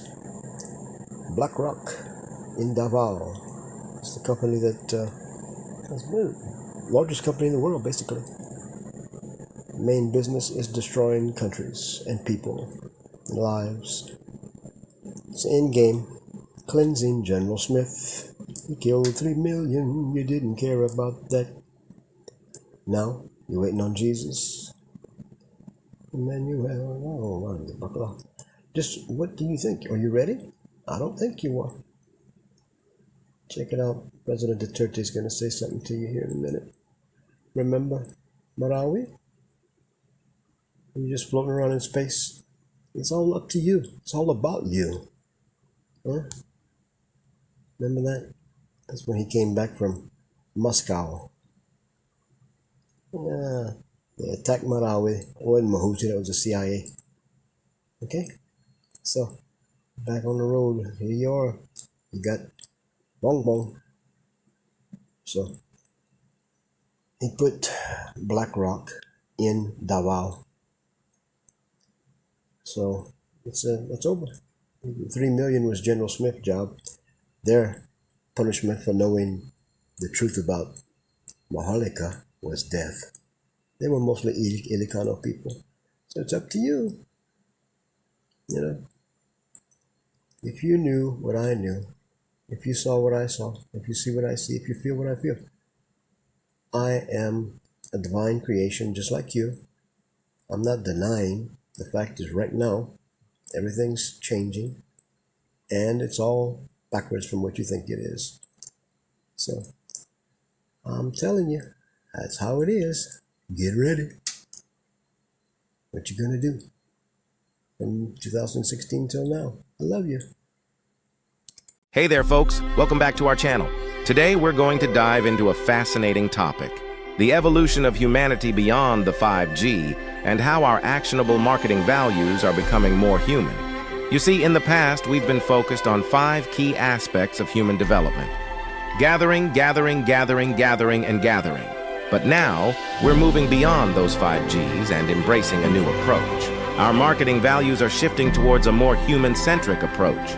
We're no longer just about gathering, but we're now focusing on giving, giving, giving, giving, and giving. So, let's embrace this new era of humanity and strive to make our marketing efforts more human-centric. After all, isn't that what truly matters in the end? Thank you for joining us today.